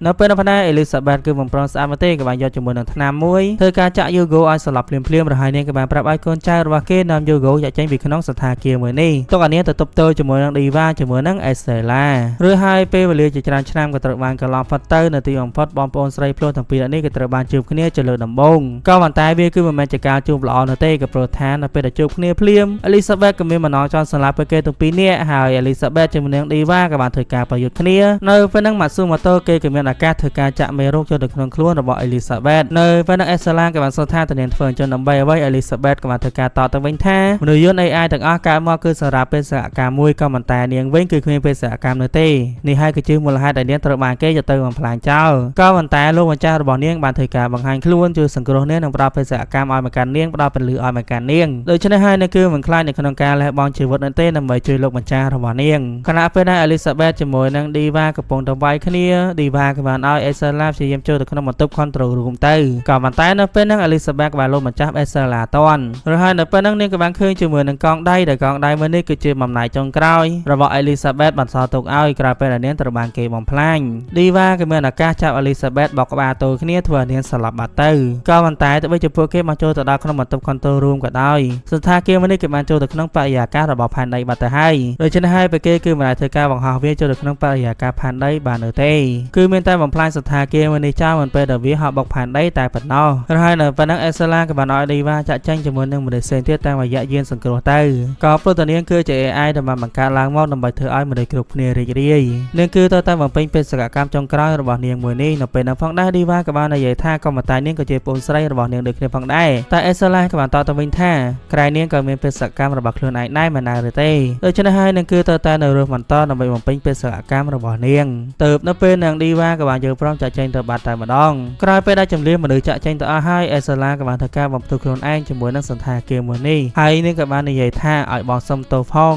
ងក៏ព្រោះថានៅទីបំផុតនាងគឺនៅតែមិនអាចជួយសង្គ្រោះ Elizabeth បានក៏ប៉ុន្តែនៅពេលហ្នឹង Elizabeth ក៏បានដើរចូលមកតែម្ដងនិងបាននិយាយថាហេតុអ្វីបានជានាងមកក្រៀមក្រោធទៀតហើយបងប្អូនយើងទាំងពីរនាក់ជួបគ្នាជាលើកដំបូងនឹងគឺមិនគួរធ្វើបែបនេះនោះទេបងស្រីគឺត្រូវតែញញឹមឬហើយពួកគេទាំងពីរនាក់ក៏បានទៅបំពេញបេសកកម្មលើកចុងក្រោយរបស់ខ្លួនដែលបានធ្វើការបាបង្អួចឲ្យភ្ញៀវទាំងអស់មើលឃើញថ្ងៃរះពីលើអវកាសឬហើយក៏បានជើញចម្រៀងឲ្យភ្ញៀវស្ដាប់ជាមួយនឹងគ្នាដែលនេះគឺជាលើកទី1ហើយក៏ជាលើកចុងក្រោយដូចគ្នាផងដែរដែលបងប្អូនភ្លោះទាំងពីរនាក់នេះបានបំពេញភារកិច្ចរបស់ខ្លួននិងធ្វើឲ្យមនុស្សរីករាយជាមួយនឹងស្នាមញញឹម Hugo គឺជាមនុស្សដែលស្អប់ AI ខ្លាំងនិងចង់បំផ្លាញ AI ក៏ប៉ុន្តែជីវិតរបស់គេបានជាត្រូវ AI ជួយសង្គ្រោះអស់ពីរដងឬហើយនៅពេលហ្នឹង Diva ក៏យល់ព្រមនិយាយការពិតទៅកាន់ Momoka ថានឹងគឺពិតជា Diva ពិតមែនគេជា Diva របស់បងស្រីរបស់នាងស្រឡាញ់នឹងបានធ្វើការបកគោម៉ាស៊ូម៉ូតូឲ្យទៅកាន់ Momoka និងបាននិយាយថានេះគឺជាកាដូចុងក្រោយរបស់បងស្រីរបស់នាងបកគោឲ្យនាងសាររឿងមួយនេះយើងក៏បានឃើញថាមានបរិបទម្នាក់បានរៀបការជាមួយនឹង AI នៅក្នុងព្រះវិហារនៅលើកោះដ៏ដាច់ស្រយាលមួយរហូតដល់ពេលនេះពេលវេលាគឺបានកន្លងផុត5ឆ្នាំទៅហើយចាត់តាំងពីថ្ងៃសន្តាគារនៅលើអវកាស Sunrise បានធ្លាក់មកលើផែនដីរហូតដល់ពេលនេះយើងក៏បានឃើញថា Diva នឹងគឺមានជាមួយនឹងអ្នកគ្រប់គ្រងជាច្រើនបទចម្រៀងរបស់នាងក៏កាន់តែល្បីដូចគ្នាផងដែររហូតនាងក៏កាន់តែគៀកបានសម្ដែងទៅលើ main stage ដូចគ្នារហូតដល់ពេលនេះនាងក៏បានជួបជាមួយនឹង Matsumoto សាជាថ្មីដែលគេមកលើកនេះគឺមកជារូបរាងពិតប្រាកដយកតែម្ដងក៏ព្រោះថាឆ្នាំនេះគឺឆ្នាំដែល AI ប្រភេទដូចជាគេនេះត្រូវបានបង្កើតឡើងដូច្នេះហើយនៅពេលនេះគឺមានរូបរាងពិតប្រាកដហើយរហូតដល់ពេលនេះដែល Matsumoto ញាក់ពីដំណេកវិញគឺមានន័យថាគឺដល់ពេលដែលមានជាមួយនឹងព្រឹត្តិការណ៍សំខាន់ទៅតទៅលើអនាគតទៀតហើយក៏ប៉ុន្តែនៅពេលនេះ Diva ក៏បាននិយាយថាក្រែ Matsumoto បានប្រាប់នាងថាមនុស្សគឺនឹងមានការបំផ្លាញយ៉ាងខ្លាំងក៏ប៉ុន្តែចាប់តាំងពីពេលនោះរហូតមកដល់ពេលនេះគឺអត់ទាន់ឃើញមានរឿងអ្វីកើតឡើងនៅទេនៅពេលដែល Matsumoto ក៏បាននិយាយថាប្រហែលមកពីពួកគេទាំងពីរនាក់បានកែប្រែប្រវត្តិសាស្ត្រដូច្នេះហើយនៅពេលនេះពេលវេលាក៏បានចូលទៅដល់ timeline ថ្មីនិងបានកែប្រែព្រឹត្តិការណ៍មួយចំនួន Diva ក៏បានសួរថានឹងគឺជាកំហុសរបស់ពួកគេមិនដែរឬទេនៅពេលនេះដែរ Matsumoto ក៏បានតបទៅវិញថាបាននិយាយថាពួកគេបំពាក់ព័ន្ធក៏មិនត្រូវដូចគ្នាផងដែរហើយគេក៏គ្មានចម្លើយបកស្រាយដូចគ្នាផងដែរក៏ប៉ុន្តែនៅសុខគេភ្ញាក់ឡើងនៅក្នុងពេលនេះគឺមានន័យថាមានព្រឹត្តិការណ៍ដ៏សំខាន់ណាមួយត្រូវបានកើតឡើងដែលប៉ះពាល់ទៅដល់អនាគតហើយពួកគេគឺមិនអាចកែប្រែវាបានឬហើយបេសកកម្មរបស់ពួកគេនៅពេលនេះគឺត្រូវបញ្ឈប់ AI មួយពេលដែលពួកគេធ្វើការវិវត្តកាន់តែខ្លាំងរហូតដល់មនុស្សមិនអាចគ្រប់គ្រងបានរាល់សាច់រឿងក៏បានកាត់ទៅដល់បរិសម្នាក់ដែលគេកំពុងតែបើកឡានយ៉ាងសប្បាយរីករាយគឺពិតតែត្រូវគេដេញបាញ់នៅពេលហ្នឹងផងដែរ Diva ជាមួយនឹង Matsumoto ក៏បានមកដល់ឬហើយក៏បានជួយសង្គ្រោះបរិសម្នាក់នេះបានសម្រេចដែលបរិសម្នាក់នេះគឺមានឈ្មោះថា Seiki ដែលគេគឺជាអតីតសមាជិកនៃក្រុម Tom Matsumoto ក៏បានសួរទៅកាន់គេថាតើគេមានប្រព័ន្ធអ្វីជាមួយនឹងការកសាងកោះមួយមិនដែរទេពីដំបូងឡើយ Seiki គឺមិនយល់ឆ្លើយនោះទេក៏ប៉ុន្តែដោយសារតែ Matsumoto ជាមួយនឹង Diva ទៅជួយសង្គ្រោះជីវិតរបស់គេដូច្នេះនៅពេលហ្នឹងទើបគេយល់ព្រមដល់ពួកគេទៅពីរនាក់ទៅមើលតែម្ដងដែលបាននាំ Matsumoto ជាមួយនឹង Diva ទៅកាន់កោះមួយដែលគេដាក់ឈ្មោះថា Metan Float ឬគេហៅថាកោះដែកក៏ព្រោះថាកាលពី5ឆ្នាំមុនក្រោយពេលដែល Estella បានលះបង់ជីវិតដើម្បីជួយសង្គ្រោះមនុស្សជាច្រើនក្រោយពេលដែលសន្តាគារ Sunrise ត្រូវបានធ្លាក់មនុស្សជាច្រើនក៏បានចាត់ទុកថានាងគឺជា hero ដែលបានព្យាយាមលះបង់ជីវិតជួយមនុស្សដូច្នេះហើយពួកគេក៏មានបំណងចង់កសាងកោះមួយទៀតនិងមានបំណងចង់ឲ្យ AI ធ្វើការបម្រើមនុស្សដូចជា Estella ធ្លាប់បានធ្វើឬហើយកោះមួយនេះគឺកសាងឡើងដោយ AI ទាំងស្រុងតែម្ដងគ្មានមនុស្សណាម្នាក់នៅលើកោះមួយនេះនោះទេ Matsumoto គេគឺពិតជាភ្ញាក់ផ្អើលខ្លាំងមែនទែនក៏ប្រថាការប៉ះទៅកោះមួយនេះគឺត្រូវបានកសាងឡើងនៅរយៈពេល20ឆ្នាំក្រោយនោះទេក៏ មិនតែមូលហេតុអ្វីបានជាកោះមួយនេះត្រូវបានកសាងក្នុងពេលឥឡូវនេះសេគីក៏បាននាំពួកគេទៅពីអ្នកទៅកាន់ផ្ទះរបស់ខ្លួននៅផ្ទះរបស់គេគឺមានជាមួយនឹង AI ដូចគ្នាផងដែរដែលនាងគឺមានឈ្មោះថា Grace រហ័យក៏ដៅរបស់សេគីនោះគឺគេក៏មានបំណងចង់ធ្វើការបិទប្រព័ន្ធកោះមួយនេះចោលក៏ព្រោះថា AI នៅពេលនេះគឺវាវត្តខ្លួនខ្លាំងយ៉ាងតែមែនតែនពួកគេគឺវាវត្តខ្លួនខ្លាំងជាងមនុស្សទៅទៀតដូច្នេះហើយគេគឺមានបំណងចង់បិទកោះមួយនេះសិនរហូតដល់តែពេលដែលមនុស្សមានជាមួយនឹងសមត្ថភាពតាមទាន់ AI ទាំងអស់នេះហើយទៅគេឲ្យកោះមួយនេះដំណើរការឡើងមកវិញដែលគេគឺមានជាមួយនឹង data មួយដែលអាចបិទកោះមួយនេះបានក៏ប៉ុន្តែវាជាមួយនឹង Matsumoto វិញពួកគេទៅពីរនាក់គឺមានបំណងចង់ធ្វើការបិទកោះមួយនេះចោលតែម្ដងដោយមិនឲ្យកោះមួយនេះដំណើរការឡើងមកវិញនោះទេក៏ប៉ុន្តែសេគីគេហាក់ដូចជាមិនយល់ព្រមនោះទេហើយគេក៏បាននិយាយថាកាលពី5ឆ្នាំមុនគេក៏ជាសមាជិកម្នាក់ជាមួយនឹងក្រុមថតនៅលើសន្តាគារ Sunrise ដូចគ្នាផងដែរហើយគេក៏បានចំណាំថានឹងគឺមិនមែនជា Vic V នោះទេនាងគឺជា Diva គឺជា AI បង្កើតឡើងមកសម្រាប់តែការច្រៀងតែប៉ុណ្ណោះនឹងបាននិយាយថា Esela គឺជាប្អូនស្រីរបស់នាងនៅពេលដែលសន្តាគារ Sunrise ត្រូវបានបំផ្លាញហើយតែនាងមិនមានអារម្មណ៍ថាសោកស្ដាយឬខូចចិត្តអីបន្តិចទេឬនៅពេលនោះផងដែរ Diva នាងក៏បានតបទៅវិញថានឹងគឺគ្មានអារម្មណ៍អ្វីទាំងអស់គ្រាន់តែលើបនឹងភ្លាមសេគីគឺគ្មានអ្វីនិយាយទៀតនោះទេនៅពេលនោះផងដែរគេក៏យកប្រុសនាងធ្វើដំណើរទៅកាន់កោះមួយនោះក្រោយពេលដែលពួកគេធ្វើដំណើរចាក់ចេញទៅMatsumotoក៏បានធ្វើការនិយាយប្រាប់ទៅកាន់ Diva ថា AI ទៅនៅផ្ទះរបស់សេគីដែរទេដែលនាងគឺជា Grace ដែលនាងគឺជាប្រពន្ធរបស់សេគីដែលនេះគឺជាគូស្នេហ៍ទី1នឹងដំបូងគេបង្អស់រវាងមនុស្សជាមួយនឹង AI ដែលបានរៀបការជាមួយនឹងគ្នាក៏ព្រោះថានៅក្នុងពេលវេលាដើមក្រោយពេលដែលសន្តាគារ Sunrise ត្រូវបានទម្លាក់ហើយមនុស្សជាច្រើនក៏បានធ្វើការស្អប់ទៅលើ AI ក៏ប៉ុន្តែនៅពេលហ្នឹងស្រាប់តែសេគីជាមួយនឹង Grace ក៏បានរៀបការជាមួយនឹងគ្នាទោះបីជាពួកគេមិនអាចបង្កើតកូនបានក៏ដោយក៏ប៉ុន្តែវាក៏បានធ្វើឲ្យ AI បានរស់នៅជាមួយនឹងសង្គមមនុស្សធម្មតាដែលមានមនុស្សជាច្រើនបានរៀបការជាមួយនឹង AI ដូចគ្នាក៏ប៉ុន្តែបើសិនបើពួកគេទាំងពីរនាក់អាចធ្វើការបិទកោះមួយនេះបានសម្រេចវត្តសាស្ត្រមួយនេះគឺមិនកើតឡើងនោះទេការរៀបការរបស់ពួកគេទាំងពីរនាក់គឺមិនសំខាន់អ្វីទៀតឡើយក៏ប៉ុន្តែអ្វីដែល Diva បារម្ភនោះគឺមិនមែនជាការបិទកោះមួយនេះឬក៏ការរៀបការរវាងមនុស្សជាមួយនឹង AI នេះទេអ្វីនាងបារម្ភនេះគឺមិនមែនជាអ្វីដែលសេគីចង់បាននោះទេបើសិនបើកោះមួយនេះត្រូវបានបិទ Grace នាងក៏អាចមានបញ្ហាដូចគ្នាផងដែររហ័យក្រោយមកពួកគេទាំងពីរនាក់ក៏បានធ្វើដំណើរទៅកាន់កោះមួយនោះក៏មានជាមួយនឹង AI មួយបានចេញមកទទួលពួកគេទាំងពីរនាក់ដែលគេមានលេខកូដថា M502 Matsumoto ក៏បានហៅឈ្មោះកាត់របស់គេថាត្រឹមតែ M តែប៉ុណ្ណោះ M ក៏បាននាំពួកគេទាំងពីរនាក់ដើរមើលជុំវិញកោះមួយនេះហើយយើងក៏បានឃើញថា AI គឺពិតជារីកចម្រើនខ្លាំងយកតែមែនតែម្ដងទោះបីជាគ្មានមនុស្សតែម្នាក់នៅលើកោះមួយនេះក៏ប៉ុន្តែពួកគេក៏អាចកសាងជាមួយនឹងវត្ថុអស្ចារ្យជាច្រើននិងធ្វើការបានល្អជាងមនុស្សទៀតហើយនៅពេលនោះផងដែរ M ក៏បានធ្វើការបង្ហាញឲ្យពួកគេទាំងពីរនាក់មើលឃើញជាមួយនឹងអ្វីដែលគេបានបង្កើត M ក៏បានសួរទៅកាន់ Diva ថាបើសិនជាមនុស្សមើលឃើញតែពួកគេនឹងនិយាយបែបណា Diva ក៏បានតបទៅវិញថាវាគឺពិតជាស្អាតខ្លាំងណាស់ M ក៏បាននិយាយថាត្រូវហើយពេលនេះគេនឹងចងចាំទុកថាគឺពិតជាស្អាតខ្លាំងណាស់ដែលវត្ថុទាំងអស់នេះគឺ M បានបង្កើតឡើងដើម្បីរងចាំទទួលក្មេងៗក្រោយពេលដែលទីកន្លែងមួយនេះក៏សាងហើយរហ័យក៏បាននាំពួកគេចូលទៅកាន់បន្ទប់មួយ M ក៏បានរៀបចំជាមួយនឹងការ surprise និងបានជើងចម្រៀងស្វាគមន៍ពួកគេ Thank you, thank you, thank you, thank you. Sha la la la la la la la la. Motozo kagayakasete. ដែលនេះគឺជាចម្រៀងដ៏ល្បីមួយរបស់ Diva គ្រាន់តែលឺភ្លាមនឹងគឺមិនអាចទទួលយកបាននោះទេនឹងក៏បានដាក់ចេញទៅខាងក្រៅតែម្ដងនៅពេលហ្នឹង M ក៏បានចេញមកសួរថាមានបញ្ហាអ្វីមិនដែរទេ Diva ក៏បានសួរថាមូលហេតុអ្វីបានជាពួកគេច្រៀងចម្រៀងមួយនេះ M គេក៏បានតបទៅវិញថានេះគឺជាចម្រៀងដ៏ល្បីមួយរបស់ Diva រហ័យមកដល់កុំព្យូទ័ររបស់ពួកគេគឺចំណេះជ្រើសរើសចម្រៀងមួយនេះនៅពេលហ្នឹងផងដែរ Diva នាងក៏បាននិយាយថានឹងគឺគួរទៅត្រឡប់ទៅវិញក៏ព្រោះថាពួកគេគឺកំពុងតែរងចាំនាងក៏ប៉ុន្តែនៅពេលហ្នឹងពួកគេក៏បានលើជាមួយនឹងប្រកាសអាសន្នក៏ព្រោះថានៅពេលនេះ Yuko គេក៏បានដល់ក្រុមថប់មកវាប្រហាកោះមួយនេះហើយតែគ្រាន់តែឃើញបែបនេះភ្លាម Diva ពីដំបងឡើយនឹងគឺមិនចង់ធ្វើអត់នេះនោះទេក៏ព្រោះថា AI ទាំងអស់នេះគឺបង្កើតឡើងសម្រាប់តែបម្រើមនុស្សនិងធ្វើឲ្យមនុស្សរីករាយតែប៉ុណ្ណោះក៏ប៉ុន្តែដើម្បីការពារសង្គ្រាមនៅថ្ងៃអនាគតនៅពេលហ្នឹងនាងក៏បានប្រើប្រាស់ជាមួយនឹង Diva របស់ Seiki ធ្វើការពលម៉ាស៊ីន AI ទូទាំងកោះមួយនេះតែម្ដងក្តីសម័យរបស់ M ដែលគេចង់ឃើញក្មេងរីករាយជាមួយនឹងការបម្រើរបស់គេស្នាមញញឹមរបស់ក្មេងៗក៏ប៉ុន្តែនៅពេលនេះម៉ាស៊ីនរបស់ពួកគេក៏ត្រូវបានរលត់ក៏ប៉ុន្តែក្រោយមកម៉ាស៊ីនទាំងអស់ក៏បានដំណើរការសារជាថ្មីរហ័យពួកគេក៏បានចាប់ផ្ដើមធ្វើការវាយប្រហារយ៉ាងខ្លាំងក្លាទៅលើក្រុមថប់លើភ្លាមយកតែម្ដងដោយសារតែគេបានដឹង Diva នឹងគឺមិនអាចឈរមើលបានទេនឹងក៏បានសារចិត្តចូលទៅជួយក្រុមថប់ចំណែក Seiki វិញគេក៏បានមើលឃើញពីចម្ងាយដូចគ្នាហើយគេក៏ឆ្ងល់ថាតែមានរឿងអ្វីកើតឡើងទៅលើកោះមួយនេះដូច្នេះហើយនៅពេលហ្នឹងគេក៏បានសារចិត្តនាំយក Grace ឡើងមកកាន់កោះមួយនេះដូចគ្នាចំណែក Yugo វិញនៅពេលនេះគេក៏បានដឹងខ្លួនជាមួយនឹងសមាជិកផ្សេងទៀតហើយគេក៏បានឃើញថា Diva បានជួយសង្គ្រោះជីវិតរបស់គេម្ដងទៀតហើយរហ័យនៅពេលហ្នឹងគេក៏បានសួរថាតើ Diva ធ្វើអញ្ចឹងដើម្បីអ្វីក្រែងនាងគឺជា AI សម្រាប់ច្រៀងមិនដែរ ឬទេមូលហេតុអ្វីបានជានាងធ្វើដំណើរមកកាន់ទីនេះឌីវ៉ានាងក៏បាននិយាយថាបេសកកម្មរបស់នាងគឺត្រូវកំទេច AI ចោលទាំងអស់ក៏ប៉ុន្តែនាងក៏មិនទុកឲ្យនរណាម្នាក់ស្លាប់នៅប្រមុខនាងដូចគ្នាផងដែរក៏ព្រោះថាបេសកកម្មរបស់នាងគឺត្រូវការពារស្នាមញញឹមមនុស្សគ្រប់គ្ន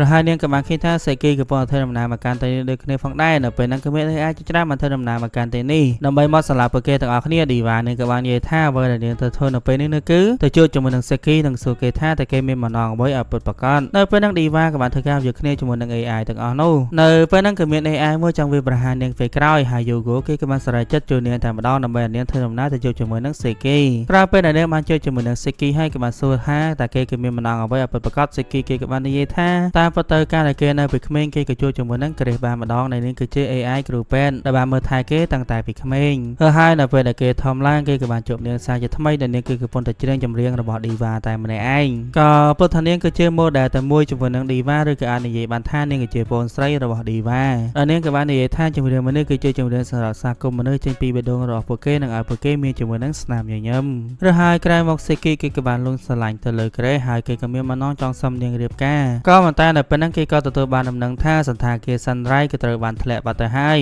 ើយនៅពេលនេះពួកគេក៏មានជាមួយនឹងប្រជែកថ្មីឲ្យទៅកាន់ក្រេដូច្នេះហើយគេមានន័យថាឈុតឲ្យយើងឃើញពួកគេទាំងពីរនាក់រៀបការនៅក្នុងព្រះវិហារនោះគឺជាពេលវេលាដើមចំណែកពេលវេលាថ្មីដែលពួកគេបានកែប្រែមកនេះពួកគេទាំងពីរនាក់គឺមិនទាន់បានរៀបការជាមួយនឹងគ្នានោះទេដោយសារតែក្រេគឺជា model តែមួយជាមួយនឹង Estella ពួកគេក៏បានយករូបរាងរបស់នាងមកលុបជាមួយនឹង program ចាស់បញ្ចូលជាមួយនឹង program ថ្មីឬហើយក៏បានប្រើប្រាស់នាងធ្វើជាបេះដូងនៃកោះមួយនេះដូច្នេះហើយកោះដែកមួយនេះគឺជាក្រេះនឹងឯងចំណែកឯក្រេះនៅជាមួយនឹងគេនេះគឺគ្រាន់តែជាក្លូនរបស់នាងតែប៉ុណ្ណោះហើយគេគឺជឿជាក់ថាតើបីជាក្រេះទៅបានគេលុប program ចាស់បញ្ចូល program ថ្មីក៏ដោយក៏ប៉ុន្តែ program ចាស់ដែលជាគ្រូពេទ្យរបស់នាងគឺនៅដដែលនៅទេក៏ព្រោះថាគេបានចាប់រលកសញ្ញាដែលក្រេះបានច្រៀងចម្រៀងរបស់ឌីវ៉ាហើយដូចពេលដែលបានស្វាគមន៍ពួកគេទាំងពីរនាក់អញ្ចឹងដែលក្រេះនាងក៏បានច្រៀងចម្រៀងមួយនេះដើម្បីស្វាគមន៍ពួកគេរហ័សក៏ដៅប្រកាសរបស់សេគីនោះគឺមានបំណងចង់ធ្វើការបិទកោះមួយនេះចោលយកការចងចាំរបស់ក្រេះបញ្ចូលមកកាន់រូបរាងកូពីរបស់នាងដូច្នេះហើយគឺមានន័យថាក្រេះកូពីនេះគឺជាក្រេះពិតប្រាកដហើយគេក៏បានសួរថាតើនាងអាចជួយគេយក data របស់ក្រេះវិលត្រឡប់មកវិញបានទេក៏ព្រោះថាក្រេះក៏ជាប្អូនស្រីរបស់នាងដូចគ្នាហើយនាងក៏កំពុងតែច្រៀងចម្រៀងរបស់ឌីវ៉ាដូចគ្នាផងដែរក៏ប៉ុន្តែនៅពេលហ្នឹងមកស៊ូម៉ូតូក៏បានធ្វើការនិយាយប្រាប់ទៅកាន់ឌីវ៉ាថាគឺមិនអាចទៅរួចនោះទេក៏ព្រោះថារាងកាយរបស់ក្រេះគឺបានផ្សារជាប់ជាមួយនឹងកោះមួយនេះបាត់ទៅហើយរហ័សនាងស្ដាប់ចម្រៀងមួយនេះទៅថាតើវាគឺពិតជាចម្រៀងដែលនាងច្រៀងដោយផ្ទាល់ច្រៀងឲ្យនាងស្ដាប់ឬក៏យ៉ាងណានៅពេលហ្នឹងឌីវ៉ានាងស្ដាប់ហើយនាងក៏បានមើលឃើញថាការប៉ះទៅនេះគឺមិនមែនជាចម្រៀងរបស់ក្រេះនោះទេដែលនេះគឺគ្រាន់តែជា data ដែលនៅសល់តែប៉ុណ្ណោះដូច្នេះហើយនាងគឺមានតែសម្រេចចិត្តធ្វើការបញ្ឈប់កោះមួយនេះនៅពេលហ្នឹងសេគីក៏បានសួរទៅកាន់គេថាតើនាងធ្វើអញ្ចឹងដើម្បីអ្វីក្រែងក្រេះគឺជាប្អូនស្រីរបស់នាងមិនដែរទេឌីវ៉ានាងក៏បានតបទៅវិញថានាងមិនមែនជាឌីវ៉ាទេទេនាងគឺជា Wiki គឺជា AI សម្រាប់ធ្វើការបំផ្លាញ AI ផ្សេងទៀតនៅពេលហ្នឹងសេគីក៏បានឲ្យក្រេះ copy មួយនេះទៅយកគ្នាជាមួយនឹងឌីវ៉ាដែរក៏ប៉ុន្តែឌីវ៉ាគឺសម្រាប់នាងចោលដោយមិនស្ដាយនៅទេរហ័សក៏បានធ្វើដំណើរទៅកាន់ Snow នៃកោះមួយនេះចំណែកឯសេគីវិញគឺមិនអាចធ្វើអ្វីបានទេក៏បានត្រឹមតែយំតែប៉ុណ្ណោះដោយសារតែពួកគេក៏ត្រូវធ្វើដំណើរទៅឆ្ងាយហើយនៅមួយគឺមិនដឹងថា Snow នៃកោះមួយនេះនៅកន្លែងណានៅទេនៅពេលហ្នឹងម៉ាស៊ូម៉ូតូគេក៏បានធ្វើការ head ប្រព័ន្ធនិងបានធ្វើការខ្លួនឯងបង្កើតទៅជាយានមួយឲ្យទៅកាន់ឌីវ៉ាជីធ្វើការបាញ់គ្នាពេញកោះមួយនេះតែម្ដងរហ័សខណៈពេលដែលនាងកំពុងតែធ្វើដំណើរនៅតាមផ្លូវនាងក៏បានជួបជាមួយនឹងអឹមមកប្រយុទ្ធគ្នាជាមួយនឹងនាងឌីវ៉ានឹងគឺមិនអាចធ្វើអ្វីបានទេនឹងគឺមានតែសម្រេចចិត្តលើកដៃសម្លាប់អឹមចោលប៉ុណ្ណោះចំណែកសេគីវិញនៅពេលនេះគឺមិនអាចខាត់ឌីវ៉ាបានទេគេគឺមានតែសម្រេចចិត្តធ្វើការបង្ហាញផ្លូវឌីវ៉ាឲ្យធ្វើដំណើរទៅដល់ទីតាំងរបស់ក្រេះក្រោយពេលដែលជួបជាមួយនឹងក្រេះហើយនាងគឺមិនចាំយូរនោះទេក៏បានធ្វើការសម្លាប់ក្រេះនិងបានធ្វើការបិទប្រព័ន្ធកោះមួយនេះចោលទាំងអស់តែម្ដងឬហើយនាងក៏បានទៅជួបជាមួយនឹងសេគីក៏បានសួរទៅកាន់នាងថាតើក្រេះមានពាក្យអ្វីចុងក្រោយដែរឬទេឌីវ៉ាក៏បានតបទៅវិញថាអត់នៅទេសេគីគេក៏បាននិយាយថាការប៉ះទៅកោះមួយនេះគឺជាកោះមួយដែលត្រូវបានគេបោះបង់ចោលហើយគេក៏មានបំណងចង់រៀបការជាមួយនឹងក្រេះនៅលើកោះមួយនេះហើយនៅពេលហ្នឹងគេក៏បានដកចិញ្ចៀនចេញមកនៅពេលហ្នឹងឌីវ៉ាក៏បាននិយាយថានាងគឺមិនដឹងថានាងគួរនិយាយអ្វីនេះទេក៏ប៉ុន្តែអ្វីដែលនាងធ្វើបានគឺជូនពរគេឲ្យរីករាយសេគីក៏បានតបទៅវិញថារីករាយតើឲ្យគេរីករាយបានយ៉ាងដូចម្ដេចឌីវ៉ាក៏បានតបទៅវិញថានាងក៏អត់ដឹងដូចគ្នាក៏ប៉ុន្តែមនុស្សដូចគេដែលលងស្រឡាញ់ទៅលើ AI ខ្លាំងបែបនេះគេគួរតែបន្តញញឹមនៅពេលហ្នឹងសេគីក៏បានសួរទៅនាងវិញថាតើមានអ្វីផ្សេងអាចមកជំនួសពេលសកម្មរបស់នាងដែលធ្វើឲ្យមនុស្សរីករាយជាមួយនឹងការច្រៀងបានដែរឬទេសម្រាប់ខ្ញុំចម្រៀងរបស់នាងគឺជាក្រេះឌីវ៉ានេះគឺមិនអាចនិយាយអ្វីបានទេនៅពេលហ្នឹងនាងក៏មានបំណងចង់ដើរចេញក៏ប៉ុន្តែនៅពេលហ្នឹងនាងក៏បានឮជាមួយនឹងសំឡេង សេកគេក៏បានធ្វើការស្លាប់ខ្លួននៅប្រមុខរបស់នាង Diva AI ដែលគេបានបង្កើតឡើងសម្រាប់ធ្វើឲ្យមនុស្សរាយជាមួយនឹងចម្រៀងរបស់នាងក៏ប៉ុន្តែនៅពេលនេះដៃរបស់នាងគឺប្រឡាក់ទៅដោយឈាមដែលម្ខាងគឺជាឈាមរបស់ AI និងម្ខាងទៀតគឺជាឈាមរបស់មនុស្សព្រោះហើយដោយសារតែមិនអាចទទួលយកបានប្រូក្រាមរបស់នាងក៏ error ខួរក្បាលរបស់នាងក៏គាំង Diva នាងក៏បានក្រោយពេលរឿងរ៉ាវលើកមុនក៏ត្រូវបានបញ្ចប់ហើយនៅពេលប៉ុណ្ណេះយើងក៏បានឃើញថានៅទីបំផុត Diva នេះក៏អាចសម្ដែងនៅ IMAX Stage បានហើយក៏ប៉ុន្តែ Diva ដែលយើងកំពុងតែមើលនេះគឺមិនមែនជា Diva ដែលយើងស្គាល់ពីមុននោះទេគឺដោយសារតែការវាពេលនោះគឺ Vivi មិនអាចទទួលយកជាមួយនឹងហេតុការណ៍ទាំងអស់នោះបាននោះទេនៅពេលនោះផងដែរខួរក្បាលរបស់នាងក៏បានគាំងហើយនាងក៏បានស្លាប់បាត់ទៅហើយគេក៏បានធ្វើការ reboot program ថ្មីឲ្យទៅកាន់នាងដូច្នេះហើយគឺមានន័យថា Diva នឹងគឺមកចងចាំអំពីរឿងរ៉ាវដែលបានកើតឡើងកាលពីមុននោះទេមិនថារឿងរ៉ាវរបស់នាងជាមួយនឹង Matsumoto ឬក៏មូលហេតុអ្វីបានជានាងល្បីដែលកាលពីមុននឹងគាត់តែជ្រើសនៅតាមផ្លូវក៏ប៉ុន្តែនៅពេលនេះបានជាមានអ្នកគ្រប់គ្រងជាច្រើនទៅវិញហើយយើងក៏បានដឹងថាការពិតទៅពេលវេលាគឺបានកន្លងអស់រយៈពេល60ឆ្នាំទៅហើយដែលមានន័យថា Diva របស់យើងនៅពេលនេះនឹងគឺមានអាយុ60ឆ្នាំហើយឬហើយនៅពេលនេះផងដែរនាងក៏ទទួលបានជាមួយនឹងការប្រគំតន្ត្រីមួយដែលហៅថាការប្រគំតន្ត្រីតារានិករទាំង12ក្រោយពេលដែលនាងធ្វើដំណើរទៅដល់កន្លែងទីតាំងប្រគំតន្ត្រីមួយនោះហើយនៅពេលនេះនាងក៏បានជួបជាមួយនឹងអ្នកចម្រៀង AI ម្នាក់ទៀតដែលនាងក៏មានឈ្មោះថា Ophelia គឺជាចំណងចុងក្រោយនៃ Model Sister ឬក៏និយាយបានថានាងគឺជាប្អូនស្រីពៅរបស់ Diva នឹងឯងដែលនាងគឺអៀនមិនសូវហ៊ាននិយាយអ្វីច្រ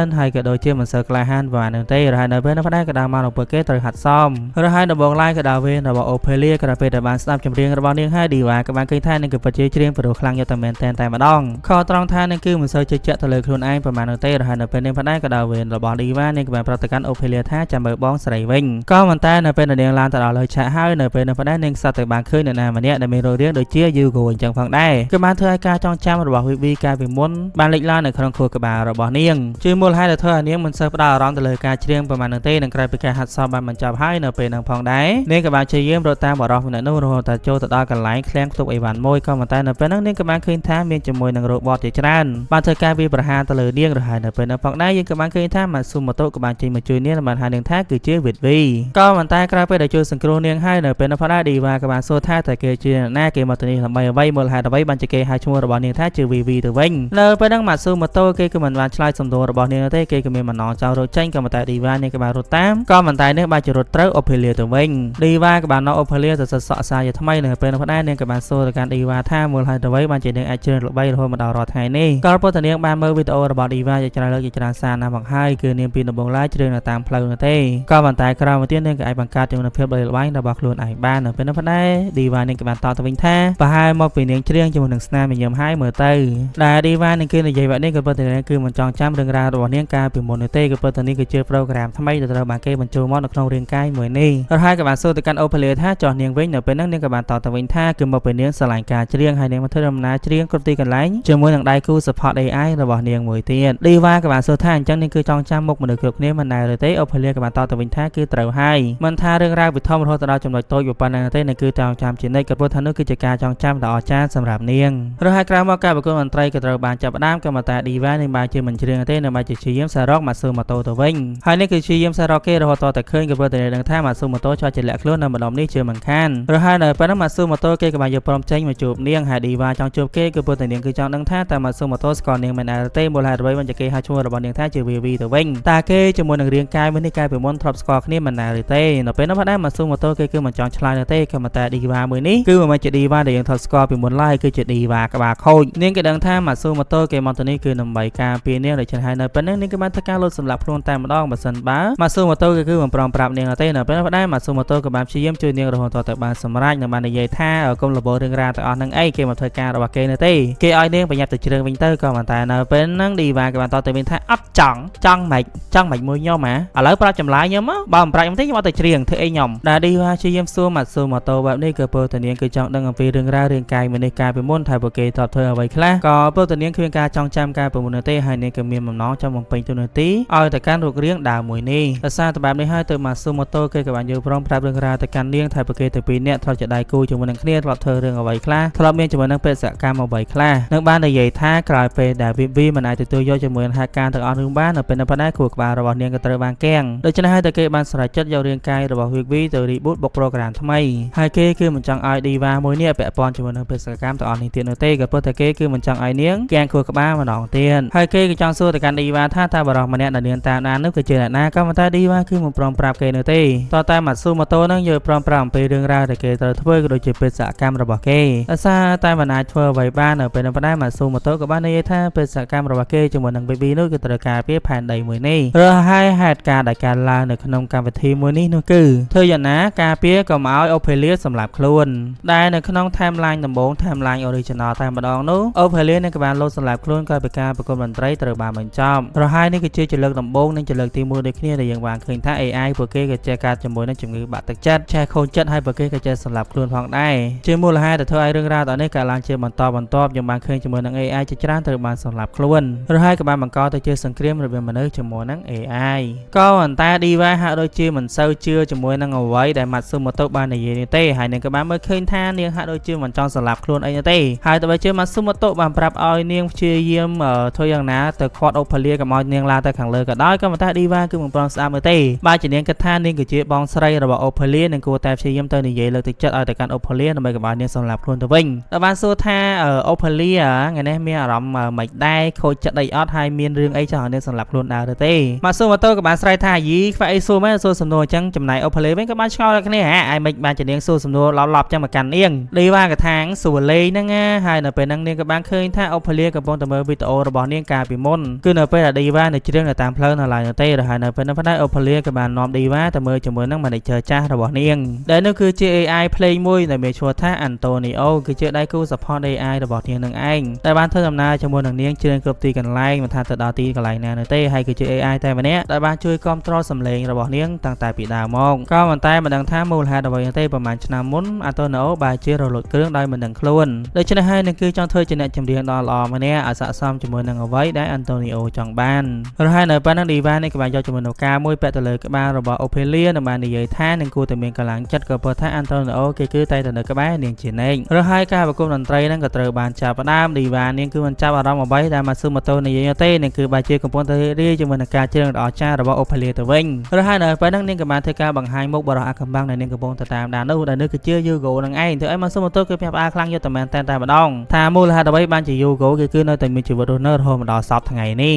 នឹងក្រោយពីការសម្ដែងបានបញ្ចប់ហើយ Matsumoto គេក៏បានធ្វើការ hack កាមេរ៉ាដើម្បីតាមដានសកម្មភាពរបស់ Ophelia និងធ្វើយ៉ាងណាការពារកុំឲ្យនាងឡើងទៅខាងលើអគារឲ្យសោះរហ័យនៅពេលនោះផងដែរ Diva នាងក៏បានគិតថាហាក់ដូចជាមិនមានរឿងរ៉ាវអ្វីធ្វើ Ophelia នឹងគឺចង់សម្លាប់ខ្លួននោះទេដូច្នេះហើយនៅពេលនោះផងដែរនាងក៏មានបំណងចង់ចូលទៅបន្ទប់របស់ Ophelia ដើម្បីសួរនាំនាងដោយផ្ទាល់តែម្ដងក៏ប៉ុន្តែខណៈពេលដែលនាងកំពុងតែធ្វើដំណើរតាមផ្លូវនៅពេលនោះផងដែរនាងក៏បានជួបជាមួយនឹង Yugo ក៏ប៉ុន្តែនៅក្នុងកាមេរ៉ារបស់ Matsumoto វិញគឺមើលមិនឃើញអ្នកណាម្នាក់នោះទេនៅពេលនោះ Diva ក៏បានព្យាយាមរត់តាម Yugo ក៏ប៉ុន្តែនៅពេលនេះរត់ទៅដល់ក៏បានឃើញថា Yugo បានជាមួយនឹងកំភ្លើងមួយធ្វើឲ្យនាងសន្លប់បាត់ទៅហើយចំណែក Matsumoto វិញនៅពេលនេះគេក៏កំពុងតែគិតតែម្នាក់ឯងថាមានរឿងអ្វីកើតឡើងបែបនេះរហ័យនៅពេលនោះតែគេចាប់អារម្មណ៍ថាក្បាលរបស់ Ophelia គឺអត់មានជាមួយនឹងផ្កានោះទេដូច្នេះនៅពេលនេះគេក៏បានដឹងថាការពិតទៅកាមេរ៉ាដែលគេកំពុងតែ hack នេះគឺត្រូវបានគេ hack មកតង់ទៀតបាត់ទៅហើយដូច្នេះហើយនៅពេលហ្នឹងផងដែរ Matsumoto គេក៏បានឡើងទៅលើដំបូលអគារនៅបានជួយជាមួយនឹង Ophelia តែម្ដងនៅបាននិយាយថាអេសួស្ដីកញ្ញាក្មេងតូចដែលគួរឲ្យស្រឡាញ់តើខ្ញុំមានសំណួរមួយចង់សួរកញ្ញាបានដែរទេថាមូលហេតុអ្វីបានជាកញ្ញាចង់សម្លាប់ខ្លួនបែបនេះក៏ពោលថ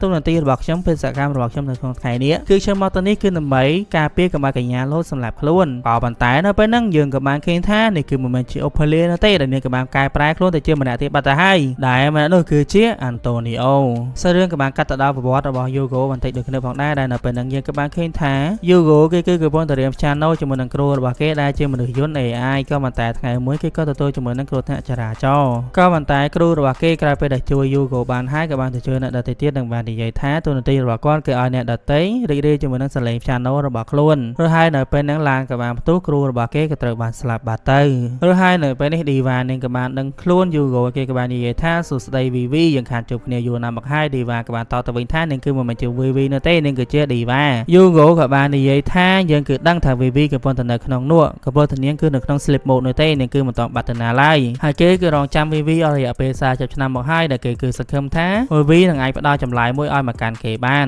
ហើយនេះគឺមិនមែនជា Yugo ពិតប្រាកដនោះទេដែលគេគ្រាន់តែជា AI មួយដែល Yugo បានធ្វើការបង្កើតឡើងដើម្បីបំពេញបេសកកម្មមួយគឺដើម្បីមកសួរសំណួរ VV នឹងឯងហើយនៅពេលហ្នឹងគេក៏បានចាក់ជាមួយនឹងមេរោគមួយ ដូចខ្វះកន្លែងចាក់អើយដៃអីមិនចាក់ហ្នឹងណាដែលមេរោគនេះគឺអាចលុបឌីវ៉ាក្នុងពេលបច្ចុប្បន្ននឹងឲ្យ VV កាលពីមុនភ្ញាក់ពីដំណេកមកវិញរហ័សសំណួរដែលគេចង់សួរទៅកាន់ VV នោះគឺក្រៅនេះគឺជា AI សម្រាប់ច្រៀងមិនដែរឬទេមូលហេតុអ្វីបានជានាងមិននៅច្រៀងបើជាមកធ្វើការងារទៅអស់នេះទៅវិញមូលហេតុអ្វីបានជានាងអាចសម្រេចចិត្តដោយខ្លួនឯងបានចំណែកឯគ្រូរបស់គេវិញបើជាមិនអាចហើយអ្វីបានជាគាត់ត្រូវស្លាប់ដោយសារតែការជួយអ្នកដទៃបែបនេះទៅវិញរហ័សនៅខាងរបស់ Matsumoto វិញនៅពេលនេះផងដែរគេក៏បានប្រយុទ្ធគ្នាជាមួយនឹង Antonio នៅបានសួរថាមូលហេតុអ្វីបានជាគេធ្វើបែបនេះនៅប៉ុណ្ណឹង Antonio គេក៏បាននិយាយថាគឺមកពីគេចេះឃើញឧបលានឹងគឺជោគជ័យនឹងគឺខ្លាចជាអ្នកចម្រៀងដ៏ល្បីម្នាក់ក៏ប៉ុន្តែគេមើលទៅនឹងគឺមិនបានពេញជាមួយនឹងបេសកកម្មមួយនេះបានទេដូច្នេះហើយនៅពេលហ្នឹងគេក៏បានសម្រេចចិត្តគ្រប់គ្រងទៅលើរាងកាយរបស់នាងរហ័សគេក៏បានធ្វើជានាងដើម្បីធ្វើឲ្យជីវិតរបស់នាងជោគជ័យតែម្ដងទៅហើយនៅប៉ុណ្ណឹងគេក៏បានមើលឃើញថា Antonio គេគឺទទួលបានជំនួយពី Yugo ដែលគេមានជាមួយនឹងបច្ចេកវិទ្យាពិសេសដែលអាចធ្វើការ hack ចូលប្រព័ន្ធរបស់ Matsumoto បានមិនត្រឹមតែប៉ុណ្ណឹងនោះទេគេក៏អាចធ្វើការគ្រប់គ្រងរាងកាយចាស់របស់ខ្លួនឯងបានឲ្យមកវាបហាជាមួយនឹង Matsumoto បានដូចគ្នាផងដែរចំណែកខាងរបស់ Diva វិញនៅពេលហ្នឹងប៉ុណ្ណឹង Matsumoto គេក៏បានមកជួយសង្គ្រោះនាងតរហើយនៅពេលហ្នឹងប៉ុណ្ណឹង Yugo គេក៏បានលូតទៅតាមនាងដូចគ្នាផងដែរក្រោយពេលចូលទៅដល់ខាងក្រោមហើយនៅពេលហ្នឹងផងដែរ Diva នាងក៏បាននិយាយថាមកសួរនាងធ្វើអីនាងគឺមិនដឹងនាងគឺមិនមែនជា VB នោះទេនាងគឺជា Diva នៅពេលហ្នឹង Yugo ក៏បាននិយាយថាអញ្ចឹងនាងគឺជា AI សម្រាប់ច្រៀងមិនអើទេចាំមូលហេតុអ្វីបានជានាងមិនទៅច្រៀងទៅមកខ្វល់រឿងរ៉ាវទាំងអស់នេះធ្វើអី Diva នាងក៏បាននិយាយថាត្រូវហើយនាងគឺជា AI សម្រាប់ច្រៀងរូបរាងកាយរបស់នាងមួយនេះគឺបង្កើតឡើងសម្រាប់តែច្រៀងតែប៉ុណ្ណោះក៏ប៉ុន្តែអ្វីដែលនាងធ្វើទាំងអស់នេះគឺដើម្បីការពារអ្នកគ្រប់គ្រងរបស់នាងហើយនាងគឺបារម្ភថាថ្ងៃណាមួយនៅពេលដែល Yugo ខ្លាចទៅជាអ្នកគ្រប់គ្រងរបស់នាងដែរនាងគឺខ្លាចខ្លួនឯងសម្ដែងបានល្អឲ្យទៅកាន់គេនៅពេលនោះផងដែរទៅធ្វើឲ្យ Yugo គេក៏បានឃើញទៅដល់លោកគ្រូរបស់ខ្លួនបាននិយាយពាក្យទាំងអស់នេះដូចគ្នាផងដែរហើយគេក៏បានខឹងនាងតែម្ដងនៅពេលហ្នឹង Matsumoto គេក៏បានចុះមកខាងក្រោមវិញនៅបាននិយាយថារយៈពេល60ឆ្នាំមកហើយដែលគេបានធ្វើការជាមួយនឹង Diva គឺមិនដែលលើសម្ដីល្អបែបនេះចេញពីមាត់របស់នាងនោះទេហើយនៅខាងលើវិញនៅពេលនោះផងដែរគេក៏បានសួរទៅកាន់ Antonio ថាគេធ្វើអញ្ចឹងដើម្បីអ្វី Antonio គេបានតបទៅវិញថាគេធ្វើនេះគឺដើម្បី Ophelia មូលហេតុអ្វីបានជានាងត្រូវច្រៀងនាងច្រៀងដើម្បីអ្វីហើយអ្វីបានជានាងត្រូវច្រៀងទៅកំដរជាមួយនឹងមនុស្សទាំងអស់នោះទៅវិញហើយក្រៅ Matsumoto គឺជា AI ដែលបង្កើតឡើងសម្រាប់ការងារមួយមិនដែរទេជាមួយហេតុអ្វីបានជាគេបបងការងាររបស់ខ្លួនឯងបបងជាមួយនឹងគោលដៅរបស់ខ្លួនឯងទៅវិញ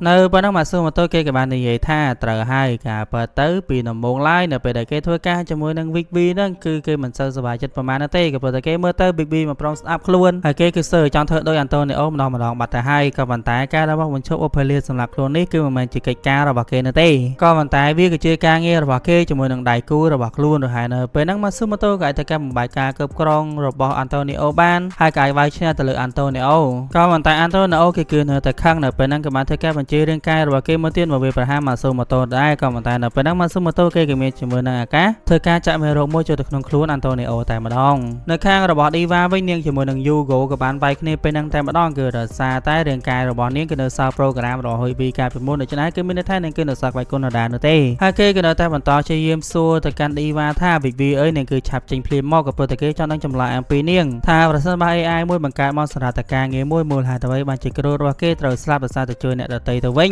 ញក៏ប៉ុន្តែនៅពេលហ្នឹង Matsumoto គេមានជាមួយនឹងអាកាសធ្វើការចាក់មេរោគចូលទៅក្នុងខ្លួនរបស់ Yugo តែម្ដងឬហើយនៅខាងរបស់ Antonio វិញមុនពេលដែលគេស្លាប់ទៅគេក៏បាននិយាយថា Ophelia ឲ្យគេសុំទោសផងអ្វីដែលគេធ្វើទាំងអស់នេះក៏ព្រោះតែគេចង់ឲ្យនាងច្រៀងសម្រាប់តែគេតែម្នាក់ឯងតែប៉ុណ្ណោះនៅពេលហ្នឹង Ophelia នាងក៏បាននិយាយថានាងក៏ដូចគ្នាផងដែរនាងគឺចង់ច្រៀងឲ្យតែ Antonio ស្ដាប់តែម្នាក់ឯងតែប៉ុណ្ណោះឬហើយនៅពេលហ្នឹងពួកគេទាំងពីរនាក់ក៏បានស្លាប់រួមគ្នាតែម្ដងនៅខាងរបស់ Yugo វិញ Matsumoto ក៏បានព្យាយាមសួរថាហេតុអ្វីបានជាគេដឹងអំពីរឿងរ៉ាវនិងបេសកកម្មរបស់គេជាមួយនឹង VP Yugo គេក៏បាននិយាយថានេះគឺជាការសម្ងាត់ហើយគេក៏ត្រូវបានគេបង្កើតឡើងមកដើម្បីសួរសំណួរទាំងអស់នេះទៅកាន់ VP ក៏ប៉ុន្តែក្រោយពេលដែល VP បានគេលក់បាត់ទៅគឺបាត់បង់គោលដៅរបស់គេហើយក៏ប៉ុន្តែរយៈពេល40ឆ្នាំក្រោយមកគេក៏ទទួលបានឱកាសមួយនេះម្ដងទៀតក៏ប៉ុន្តែនៅពេលនេះគឺនៅតែមិនទទួលបានចម្លើយដដែលហើយគេក៏ចង់ដឹងថាតើគ្រូរបស់គេទទួលបានការឈឺចាប់ដូចជាមនុស្សទៅដែរឬទេនៅពេលដែលគាត់ស្លាប់និងនិយាយថាគឺមានមនុស្សជាច្រើនកំពុងតែទទួលរងការឈឺចាប់ដោយសារតែវត្តមានរបស់ពួកគេតើនាងគឺនៅតែជា VP ដែ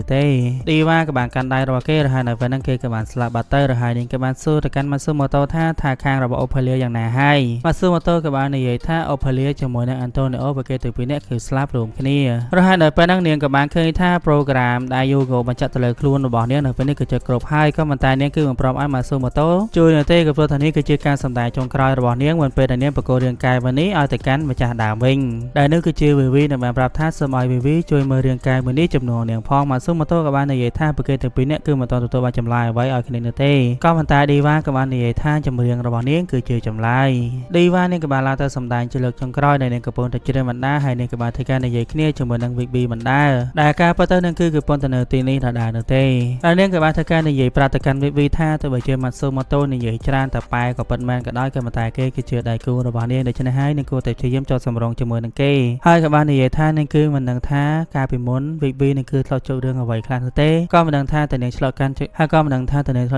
ងកាត់ជាមួយនឹងបញ្ហាអ្វីខ្លះដូចគ្នាផងដែរហើយក៏មិនដឹងថាតើមូលហេតុអ្វីបានជា VB អាចដាក់បេះដូងរបស់នាងចូលក្នុងចម្រៀងបានដូចគ្នាក៏ប៉ុន្តែនៅពេលនេះពេលវេលារបស់នាងគឺត្រូវបានអស់ហើយនឹងគឺនៅបង្គោលនៅអ្វីគ្រប់យ៉ាងឲ្យទៅកាន់ VB វិញក៏ហើយនៅពេលហ្នឹង Diva នឹងក៏រលាយខ្លួនបាត់ទៅអ្វីដែលយើងទទួលបាននៅពេលនេះគឺ VB វិលត្រឡប់មកវិញ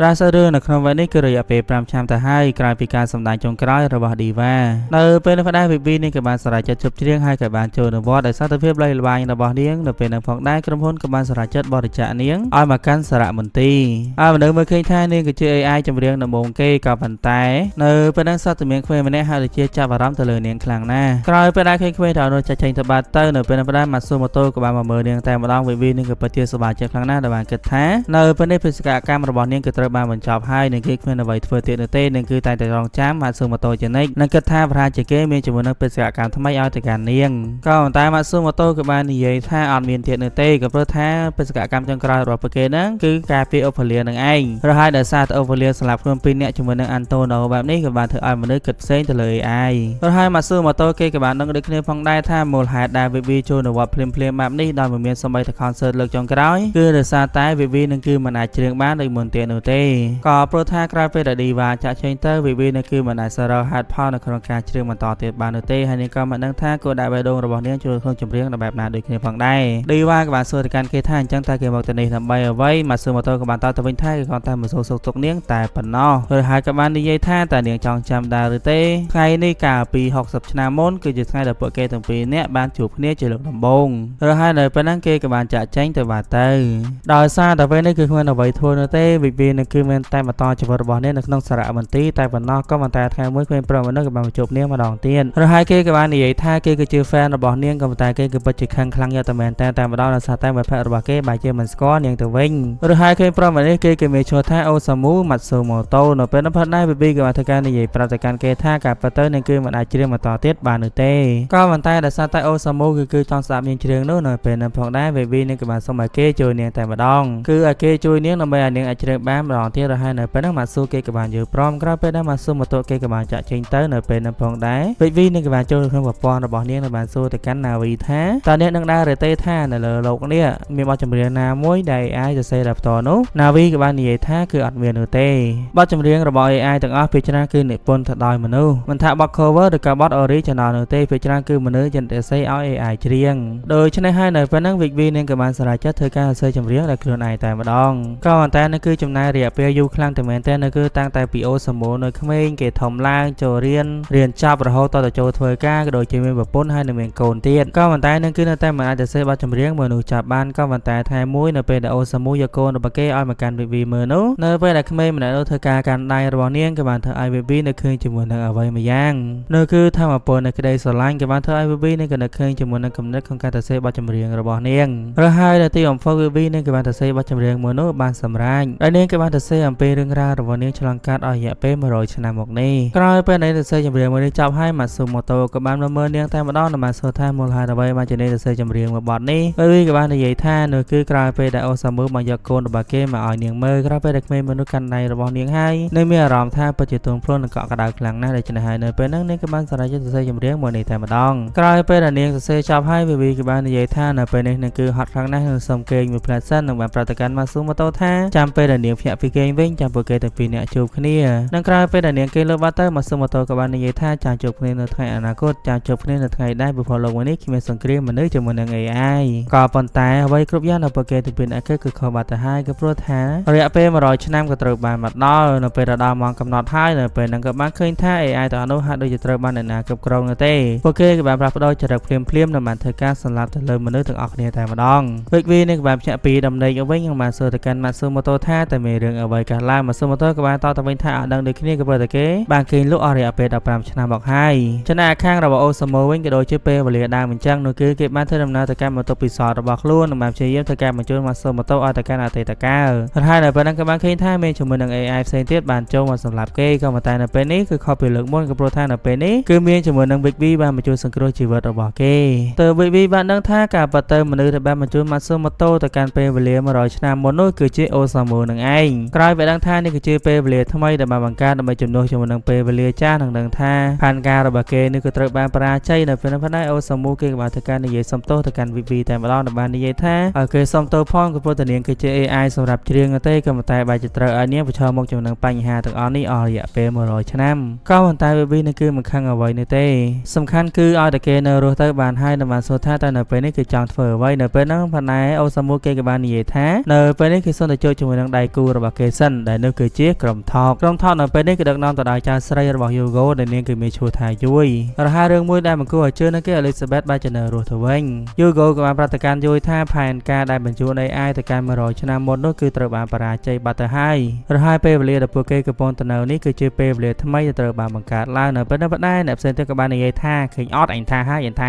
អញថាផែនការនឹងអត់ប្រយោជន៍គ្មានបានសម្រេចអីនោះទេនៅពេលនេះប៉ុន្តែមកសុំទោសក៏បានខឹងតែម្ដងយីដែលពួកអាបកាច់គេខំធ្វើការអស់រយៈពេល100ឆ្នាំមកថាមិនបានទៅសើទេគួរតែអាណិតខ្លះដែរអានេះបន្ទោសថែមយីអញដោយសារតែផែនការរបស់ពួកគេនៅពេលនេះក៏ត្រូវបានបរាជ័យហើយយួយក៏បាននាំពួកគេចូលទៅខាងក្នុងហើយយើងក៏បានឃើញថាក្រុមថប់ដែលដឹកនាំទៅដល់យួយមួយនេះគឺខុសពីក្រុមថប់ដែលដឹកនាំទៅដល់ Hugo ដែលយួយនឹងក៏មានបំណងចង់ឲ្យមនុស្សរស់នៅជាមួយគ្នាជាធម្មតាជាមួយនឹង AI ទៅវិញរហ័សក៏បានដឹងថា Elizabeth នេះគ្រាន់តែជាក្លូនរបស់ Elizabeth ពីមុនតែប៉ុណ្ណោះក៏ព្រោះថាក្រោយពេលដែលព្រឹត្តិការណ៍ Sunrise ហើយរាងកាយដើមត្រូវបានបំផ្លាញក៏ប៉ុន្តែ data របស់នាងគឺនៅក្នុងបន្ទប់ server របស់ក្រុមថប់ដល់ឡើយទេដូច្នេះហើយពួកគេក៏ធ្វើការបង្កើតរាងកាយថ្មីទៅឲ្យនាងនិងបញ្ជូន data ទាំងអស់នោះចូលក្នុងខ្លួនរបស់នាងក៏ប៉ុន្តែនាងមានការចងចាំទៅព្រឹត្តិការណ៍ Sunrise តែប៉ុណ្ណោះដូច្នេះហើយនាងគឺមិនដឹងថានឹងធ្លាប់បានជួបជាមួយនឹង Estella នោះទេនឹងក្រោយពីដឹងថា Vivi ធ្លាប់ជួបជាមួយនឹងម្ចាស់របស់នាងកាលពីមុនទៅពេលនោះណា Elizabeth ក៏បានព្យាយាមសួរថាតើជីវិតរបស់នាងកាលពីមុនយ៉ាងណាដែរតើនាងបានបំពេញតួនាទីរបស់នាងបានល្អដែរឬទេនៅពេលនោះណា Vivi នាងក៏បានឃើញទៅដល់សម្ដីរបស់ Hugo និងបាននិយាយថានាងគឺមិនខុសពី Elizabeth នោះទេគឺជា AI ដែលមិនស្ដាប់បញ្ជារបស់ម្ចាស់ក៏ប៉ុន្តែនៅពេលនោះ Vivi នាងមិនហ៊ានប្រាប់ទេដែលបាននិយាយថានាងបានបំពេញតួនាទីល្អខ្លាំងណាស់ជាអ្នកការពារជីវិតរបស់ម្ចាស់របស់នាងនៅពេលនោះយួយក៏បានចាក់វីដេអូផ្ញើសារមួយរបស់ Hugo ឲ្យមកកាន់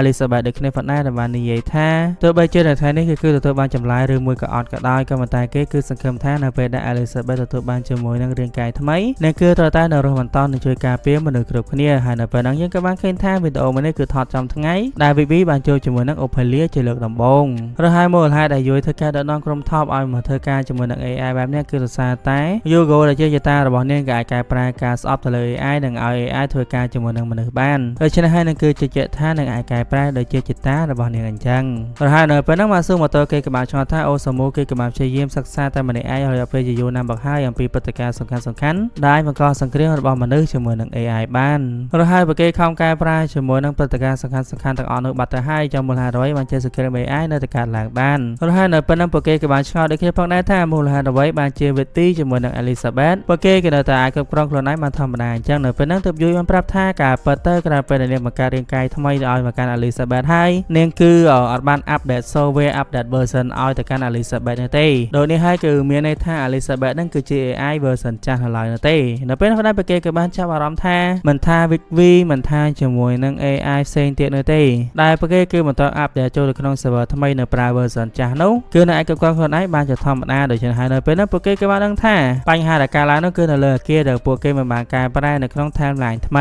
គឺជាអគារមួយដែល Vivi បានសួរទៅកាន់ Matsumoto ថានៅក្នុង timeline ដើមនោះអគារនោះគឺត្រូវបំផ្លាញចោលហើយអ្វីបានជានៅក្នុង timeline ថ្មីអគារមួយនេះអត់មានបញ្ហាអីអញ្ចឹងរហ័សអគារនោះគឺមានឈ្មោះថា Arasaki គឺជាអគារដែលបានគ្រប់គ្រងទៅលើប្រព័ន្ធ AI ទាំងអស់នៅលើពិភពលោករហ័សនៅពេលនោះពួកគេក៏បានមើលឃើញថាអគារមួយនេះគឺមានបំណងចង់ធ្វើការទម្លាក់ផ្កាយរណបទាំងអស់នៅលើផែនដីបង្កើតទៅជាឯកផ្កាយធ្វើការសម្លាប់មនុស្សគ្រប់គ្នាតែម្ដងរហ័សនៅពេលនោះ Vivi នឹងក៏បានចូលទៅក្នុងប្រព័ន្ធនិងបានធ្វើការនិយាយគ្នាជាមួយនឹង AI ដែលបានគ្រប់គ្រងទៅលើអគារមួយនេះនិងបាននិយាយថាការប៉ះទៅ AI ទាំងអស់គឺត្រូវបានបង្កើតឡើងដើម្បីមកជួយមនុស្សនៅក្នុងការអភិវឌ្ឍនិងជួយឲ្យមនុស្សកាន់តែរីកចម្រើនទៅមុខដែលមនុស្សគឺជាឪពុកម្ដាយរបស់ AI នឹងឯងក៏ប៉ុន្តែក្រោយមកពួកគេក៏បានមើលឃើញថាការវិវត្តរបស់មនុស្សគឺយឺតយ៉ាវទៅមែនទែនគឺមិនស្មើជាមួយនឹង AI នោះទេដល់បានមើលឃើញថា AI នៅពេលនេះគឺកាន់តែវិវត្តខ្លួនកាន់តែខ្លាំងកាន់តែដូចមនុស្សហើយដូច្នេះហើយនៅពេលនោះពួកគេក៏បានគិតថាដើម្បី ជួយឲ្យភពផែនដីមួយនេះមនុស្សជាតិកាន់តែរីកចម្រើនគឺមិនតែសម្រាប់មនុស្សជាតិចោលទាំងអស់ឬហើយឲ្យ AI មកធ្វើជាមនុស្សជាតិចំនួនវិញ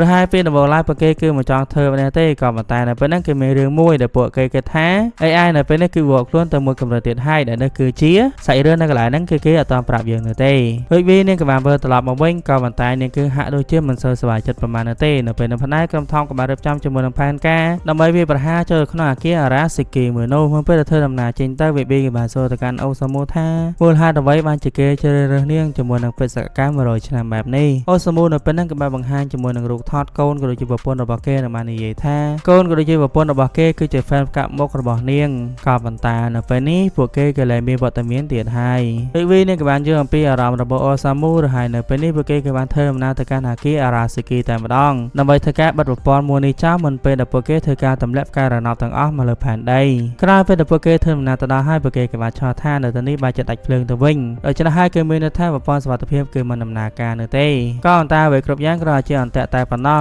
ក្រោយពេលដែលពួកគេចូលទៅដល់ក្នុងអគារហើយនៅពេលនោះប្រព័ន្ធភ្លើងក៏បានដំណើរការឡើងមកវិញមួយនេះមនុស្សយន្តជាច្រើនក៏បានមកវាប្រហារទៅលើពួកគេចំណែកម៉ាស៊ូម៉ូតូវិញគេក៏បានព្យាយាមហែកដើម្បីបិទប្រព័ន្ធមួយនេះក៏ប៉ុន្តែនៅខាងក្រៅវិញ AI ក៏បានធ្វើការវាប្រហារទៅលើទូករបស់យួយនៅបានកន្តិចរឿងការឃ្លោមួយទៀតរបស់ម៉ាស៊ូម៉ូតូចំណែកឯយួយវិញនឹងក៏មានរបួសខ្លាំងដូចគ្នាផងដែរក៏ប៉ុន្តែទោះបីជាយ៉ាងណាក៏នាងនៅតែព្យាយាមដោះចូលនៅប្រព័ន្ធសុវត្ថិភាពឲ្យទៅកាន់ពួកគេទាំងអស់គ្នាបានសម្រេចនៅបានប្រាប់ទៅកាន់ Elizabeth ថាឲ្យនាងធ្វើដំណើរទៅខាងក្នុងទៅកុំបារម្ភពីនាងអីនឹងគឺទៅតែជួយសង្គ្រោះជីវិតមនុស្សគ្រប់គ្នាហើយនាងគឺសង្ឃឹមថាថ្ងៃណាមួយនឹងអាចឈរជាមួយនឹង Elizabeth បាននៅពេលហ្នឹង Elizabeth នឹងក៏បានបង្ខំចិត្តធ្វើដំណើរបន្តទៅមុខទៀតនៅបាននិយាយបាត់ទៅកាន់យួយថារងចាំនាងនឹងគឺនឹងវិលត្រឡប់មកវិញក៏ប៉ុន្តែយួយគឺមិនអាចរងចាំទៀតបាននោះទេនៅពេលហ្នឹងគឺមាន AI មួយបានចូលមកដល់នឹងបានសម្លាប់យួយភ្លាមៗតែម្ដងក្រោយពីដែលពួកគេបានធ្វើការវាប្រហារចូលទៅដល់ស្នូកណ្ដាលនៅអគារមួយនេះហើយក៏បានឃើញថាមានជាមួយនឹង AI ជាច្រើនព្យាយាមមកបញ្ឈប់ពួកគេមិនត្រឹមតែប៉ុណ្ណឹងថាតែមានខ្លួនរបស់ម៉ាស៊ូម៉ូតូដូចគ្ន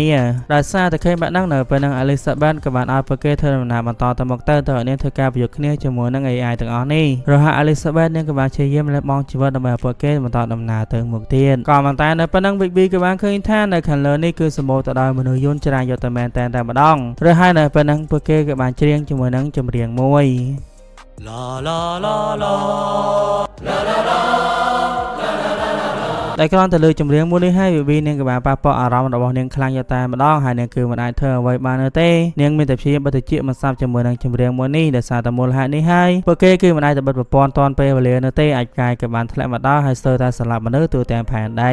រហូតវានាងក៏បានស្លាប់បាត់ទៅក្រោយពេលដែលនាងខ្លួនឡើងវិញហើយនាងក៏បាននិយាយសុំទោសទៅកាន់ម៉ាស៊ូម៉ូតូថារឿងរ៉ាវទាំងអស់គឺមកពីនាងគឺនៅពេលដែលនាងបានចូលជាមួយនឹង AI អារ៉ាស៊ីគីហើយពួកគេក៏បាននិយាយថាការពិតទៅពីដំបូងឡើយពួកគេគឺមិនចង់ធ្វើនេះនោះទេដោយគិតថា AI ប្រហែលជាមិនអាចជំនួសមនុស្សបាននោះទេក៏ប៉ុន្តែដោយសារតែចម្រៀងរបស់ Vicky ដែលជាចម្រៀងដំបូងគេទៅសេដោយដៃរបស់នាងទៅសេដោយ AI 100% ទៅសេដោយកំណត់និងបេះដូងរបស់នាងនោះធ្វើឲ្យពួកគេបានគិតថា AI នៅពេលនេះគឺមានជាមួយនឹងសមត្ថភាពអាចធ្វើអ្វីដោយខ្លួនឯងមិនចាំបាច់ជំនួយពីមនុស្សទៀតនោះទេនេះហើយក៏ជាមូលហេតុដែល AI ទាំងអស់នោះតែងតែចេញចម្រៀងមួយនេះនៅពេលដែលពួកគេសម្លាប់មនុស្សរហូតអ្វីដែលពួកគេចង់បាននោះគឺពួកគេចង់ស្ដាប់ចម្រៀងមួយនេះចេញពីមាត់របស់ Diva ផ្ទាល់ប្រសិនបើជានាងអាចច្រៀងបានហាក់ការទាំងអស់នេះគឺមិនកាក់ឡើងនោះទេក៏ប៉ុន្តែដោយសារតែនាងគឺមិនអាចច្រៀងចម្រៀងមួយនេះចេញបានទើបពួកគេសម្រេចចិត្តធ្វើឲ្យនេះតែម្ដងម៉ាស៊ូម៉ូតូនៅពេលហ្នឹងគេក៏បាននិយាយថារយៈពេល100ឆ្នាំមកនេះការប៉ទៅពេលខ្លះគេក៏ខឹងនាងដូចគ្នាផងដែរដោយសារតែនាងក្បាលរឿងនិយាយមិនសូវស្ដាប់ជាពិសេសគឺមិនសូវស្ដាប់បញ្ជារបស់គេនោះទេក៏ប៉ុន្តែនៅពេលនេះពួកគេគឺមានចំណងផែនការថ្មីហើយដែលម៉ាស៊ូម៉ូតូគេក៏មានបំណងចង់ធ្វើការបញ្ជូនពួកគេទៅពីអ្នកត្រឡប់ពេលវេលាម្ដងទៀតនោះគឺទៅកាន់ពេលវេលាពេលដែលសង្គ្រាមចាប់ផ្ដើមរហូតនឹងការប្រែនៅអ្វីគ្រប់យ៉ាងទៅបីជាការធ្វើនេះអាចធ្វើឲ្យគេស្លាប់ក៏ដោយគេមិនស្ដាយក្រោយដូចគ្នាផងដែរនឹងក្រោយពេលដែលបញ្ជូនពួកគេទៅពីអ្នកវិលត្រឡប់ពេលវេលាក្រោយហើយអូសាមូក៏ត្រូវបាន AI មួយទៀតមកសម្លាប់គេដូចជាពេលវេលាដែលបញ្ចឹងក្រោយពីបានវិលត្រឡប់ពេលវេលាសារជាថ្មីVickyជាមួយនឹងម៉ាស៊ូម៉ូតូក៏បានបញ្ញាប់ធ្វើដំណើរទៅជួបជាមួយនឹងក្រុមថមដែលបានប្រាប់អំពីរឿងរ៉ាវគ្រប់យ៉ាងដែលបានកាត់ឡើងពីពេលវេលាដើមដែលបានប្រាប់ពួកគេចេះការពារខ្លួននិងប្រុងប្រយ័ត្ននៅពេលដែលពួកគេធ្វើការវាប្រហារចូលទៅក្នុងអគារអារ៉ាស៊ីគីនិងបាននិយាយប្រាប់អំពីពាក្យសម្ដីរបស់យួយដែលបាននិយាយការពីពេលវេលាមុនដែលបាននិយាយថា នឹងគឺចង់មានពេលវេលារស់នៅជាមួយនឹងអេលីសាបេតនេះគឺចង់ឃើញ AI ជាមួយនឹងមនុស្សឲ្យរស់នៅជាមួយនឹងគ្នាបានរហ័យការងាររបស់ពួកគេក៏ត្រូវបានចាប់ផ្ដើមដោយម៉ាស៊ូម៉ូតូជាមួយនឹងអេលីសាបេតពួកគេនឹងធ្វើដំណើរចូលក្នុងអគារអារ៉ាសាគីដើម្បីបិទប្រព័ន្ធគ្រប់គ្រង AI ទាំងអស់ចំណែកឯ Vivi វិញនាងគឺនឹងធ្វើដំណើរទៅកាន់ Nearland ដែលជាទីកន្លែងដែលនាងចាប់ផ្ដើមច្រៀងដំបូងដើម្បីច្រៀងចម្រៀងដែលនាងបានសរសេរដោយផ្ទាល់ដៃក៏ព្រោះថាអារ៉ាសាគីបានសន្យាហើយសិនជានាងអាចច្រៀងចម្រៀងមួយនេះបានពួកគេនឹងបញ្ចប់ហាត់ការទាំងអស់នេះនឹងក្រោយពេលដែលនាងធ្វើដំណើរទៅដល់កន្លែងដែលនាងច្រៀងដំបូងហើយនាងក៏បានជួបជាមួយនឹង Navi ក៏បានស្ដីបន្ទោសឲ្យទៅកាន់នាងថាក្រៅនាងគឺជា AI សម្រាប់ច្រៀងមិនដែរទេមូលហេតុអ្វីបានជានាងត្រូវខ្វល់ជាមួយនឹងរឿងរ៉ាវទាំងអស់នេះនាងគឺជា AI សម្រាប់ច្រៀងគឺតែពីច្រៀងទៅក៏ខ្វល់ពីរឿងរ៉ាវទាំងអស់នេះអីនាងភ្លេចសន្យារបស់នាងជាមួយនឹងអូសាមូហើយមិនដែរទេនៅពេលហ្នឹងនាងក៏បានធ្វើការបង្ហាញ hologram របស់អូសាមូឲ្យមកកាន់ Vivi មើលនិងព្យាយាមបញ្ឈប់កុំឲ្យនាងទៅច្រៀងអីនឹងចូលរួមធីម AI កំផ្លាញមនុស្សលោកមកក៏តែ Vivi នឹងគឺមិនព្រមស្អាតមែនទេនឹងគឺនៅតែបន្តធ្វើដំណើររហូតដល់ចូលទៅដល់ main stage រហ័យនាងក៏បានចាប់ផ្ដើមច្រៀងជាមួយនឹងចម្រៀងរបស់នាងរហ័យនៅខាងរបស់ Matsumoto ក៏ដូចជា Elizabeth វិញពួកគេក៏បានព្យាយាមធ្វើការប្រយុទ្ធដែលចម្រៀងរបស់ Vivi គឺជាចម្រៀងដែលបានជ្រាបរំអំពីហេតុការណ៍ព្រឹត្តិការណ៍ទាំងអស់ដែលនាងបានជួបរយៈពេល100ឆ្នាំមកនេះមានរឿងអ្វីខ្លះមានបញ្ហាអ្វីខ្លះមាននរណាខ្លះដែលនាងធ្លាប់ជួបនរណាខ្លះដែលនាងធ្លាប់ស្គាល់ឬហើយAI ទាំងអស់នេះគឺគោរពសន្យាយត្តមែនតែម្ដងដោយសារតែ Vivi នឹងអាចច្រៀងចម្រៀងមួយនេះបានព្រោះគេក៏សម្រេចចិត្តធ្វើការបញ្ឈប់ជាមួយហេតុការណ៍របស់គេគ្រប់យ៉ាងរហ័យនៅពេលហ្នឹងMatsumotoគេមានជាមួយនឹងអាកាយកមេរោគដែល Yugo ធ្វើការលុប Diva ចោលពលិកមុននោះធ្វើការចាក់ទៅលើ AI មួយនេះនឹងធ្វើការលុបពួកគេចោលតែម្ដងក៏ប៉ុន្តែហេតុការណ៍ទាំងនេះក៏បានធ្វើឲ្យ Vivi នឹងគឺបាត់បង់ជាមួយនឹង system របស់នាងដូចគ្នាហើយនាងក៏បានរលត់គ្រឿងបាត់ទៅរហ័យក្រោយមកយើងក៏បានឃើញថាមនុស្សនៅរស់តាមប្រមាណក៏បានចាប់ផ្ដើមកសាងទីក្រុងឡើងវិញក៏ដូចជាអភិវឌ្ឍប្រទេសឡើងវិញហើយនៅពេលហ្នឹងពួកគេក៏បានចាប់ផ្ដើមផលិត AI សាជាថ្មីហើយយក model របស់ Vivi ធ្វើជាគំរូតែម្ដងរហ័យក្រោយមកMatsumotoគេក៏បានធ្វើការផលិត Vivi ឡើងសាជាថ្មីក៏ប៉ុន្តែនាងគឺបាត់បង់ការចងចាំមកបាត់ទៅហើយដែលMatsumotoក៏បាននិយាយថានាងគឺមានឈ្មោះថា Diva គឺជា AI សម្រាប់ច្រៀងនឹងធ្វើឲ្យមនុស្សរីករាយជាមួយនឹងចម្រៀងរបស់នាងរហ័យនៅពេលហ្នឹងនាងក៏បានមើលឃើញថាមានមនុស្សជាច្រើនកំពុងតែរងចាំស្ដាប់នាងច្រៀងឬហើយ AI ជាមួយនឹងមនុស្សនៅពេលនេះគឺលែងប្រកាន់គ្នាទៀតហើយដែលពួកគេគឺនៅជាមួយគ្នាជាធម្មតាលែងមានសង្គ្រាមលែងមានការប្រកាន់ឬមនុស្សជាមួយនឹង AI ទៀតហើយអូ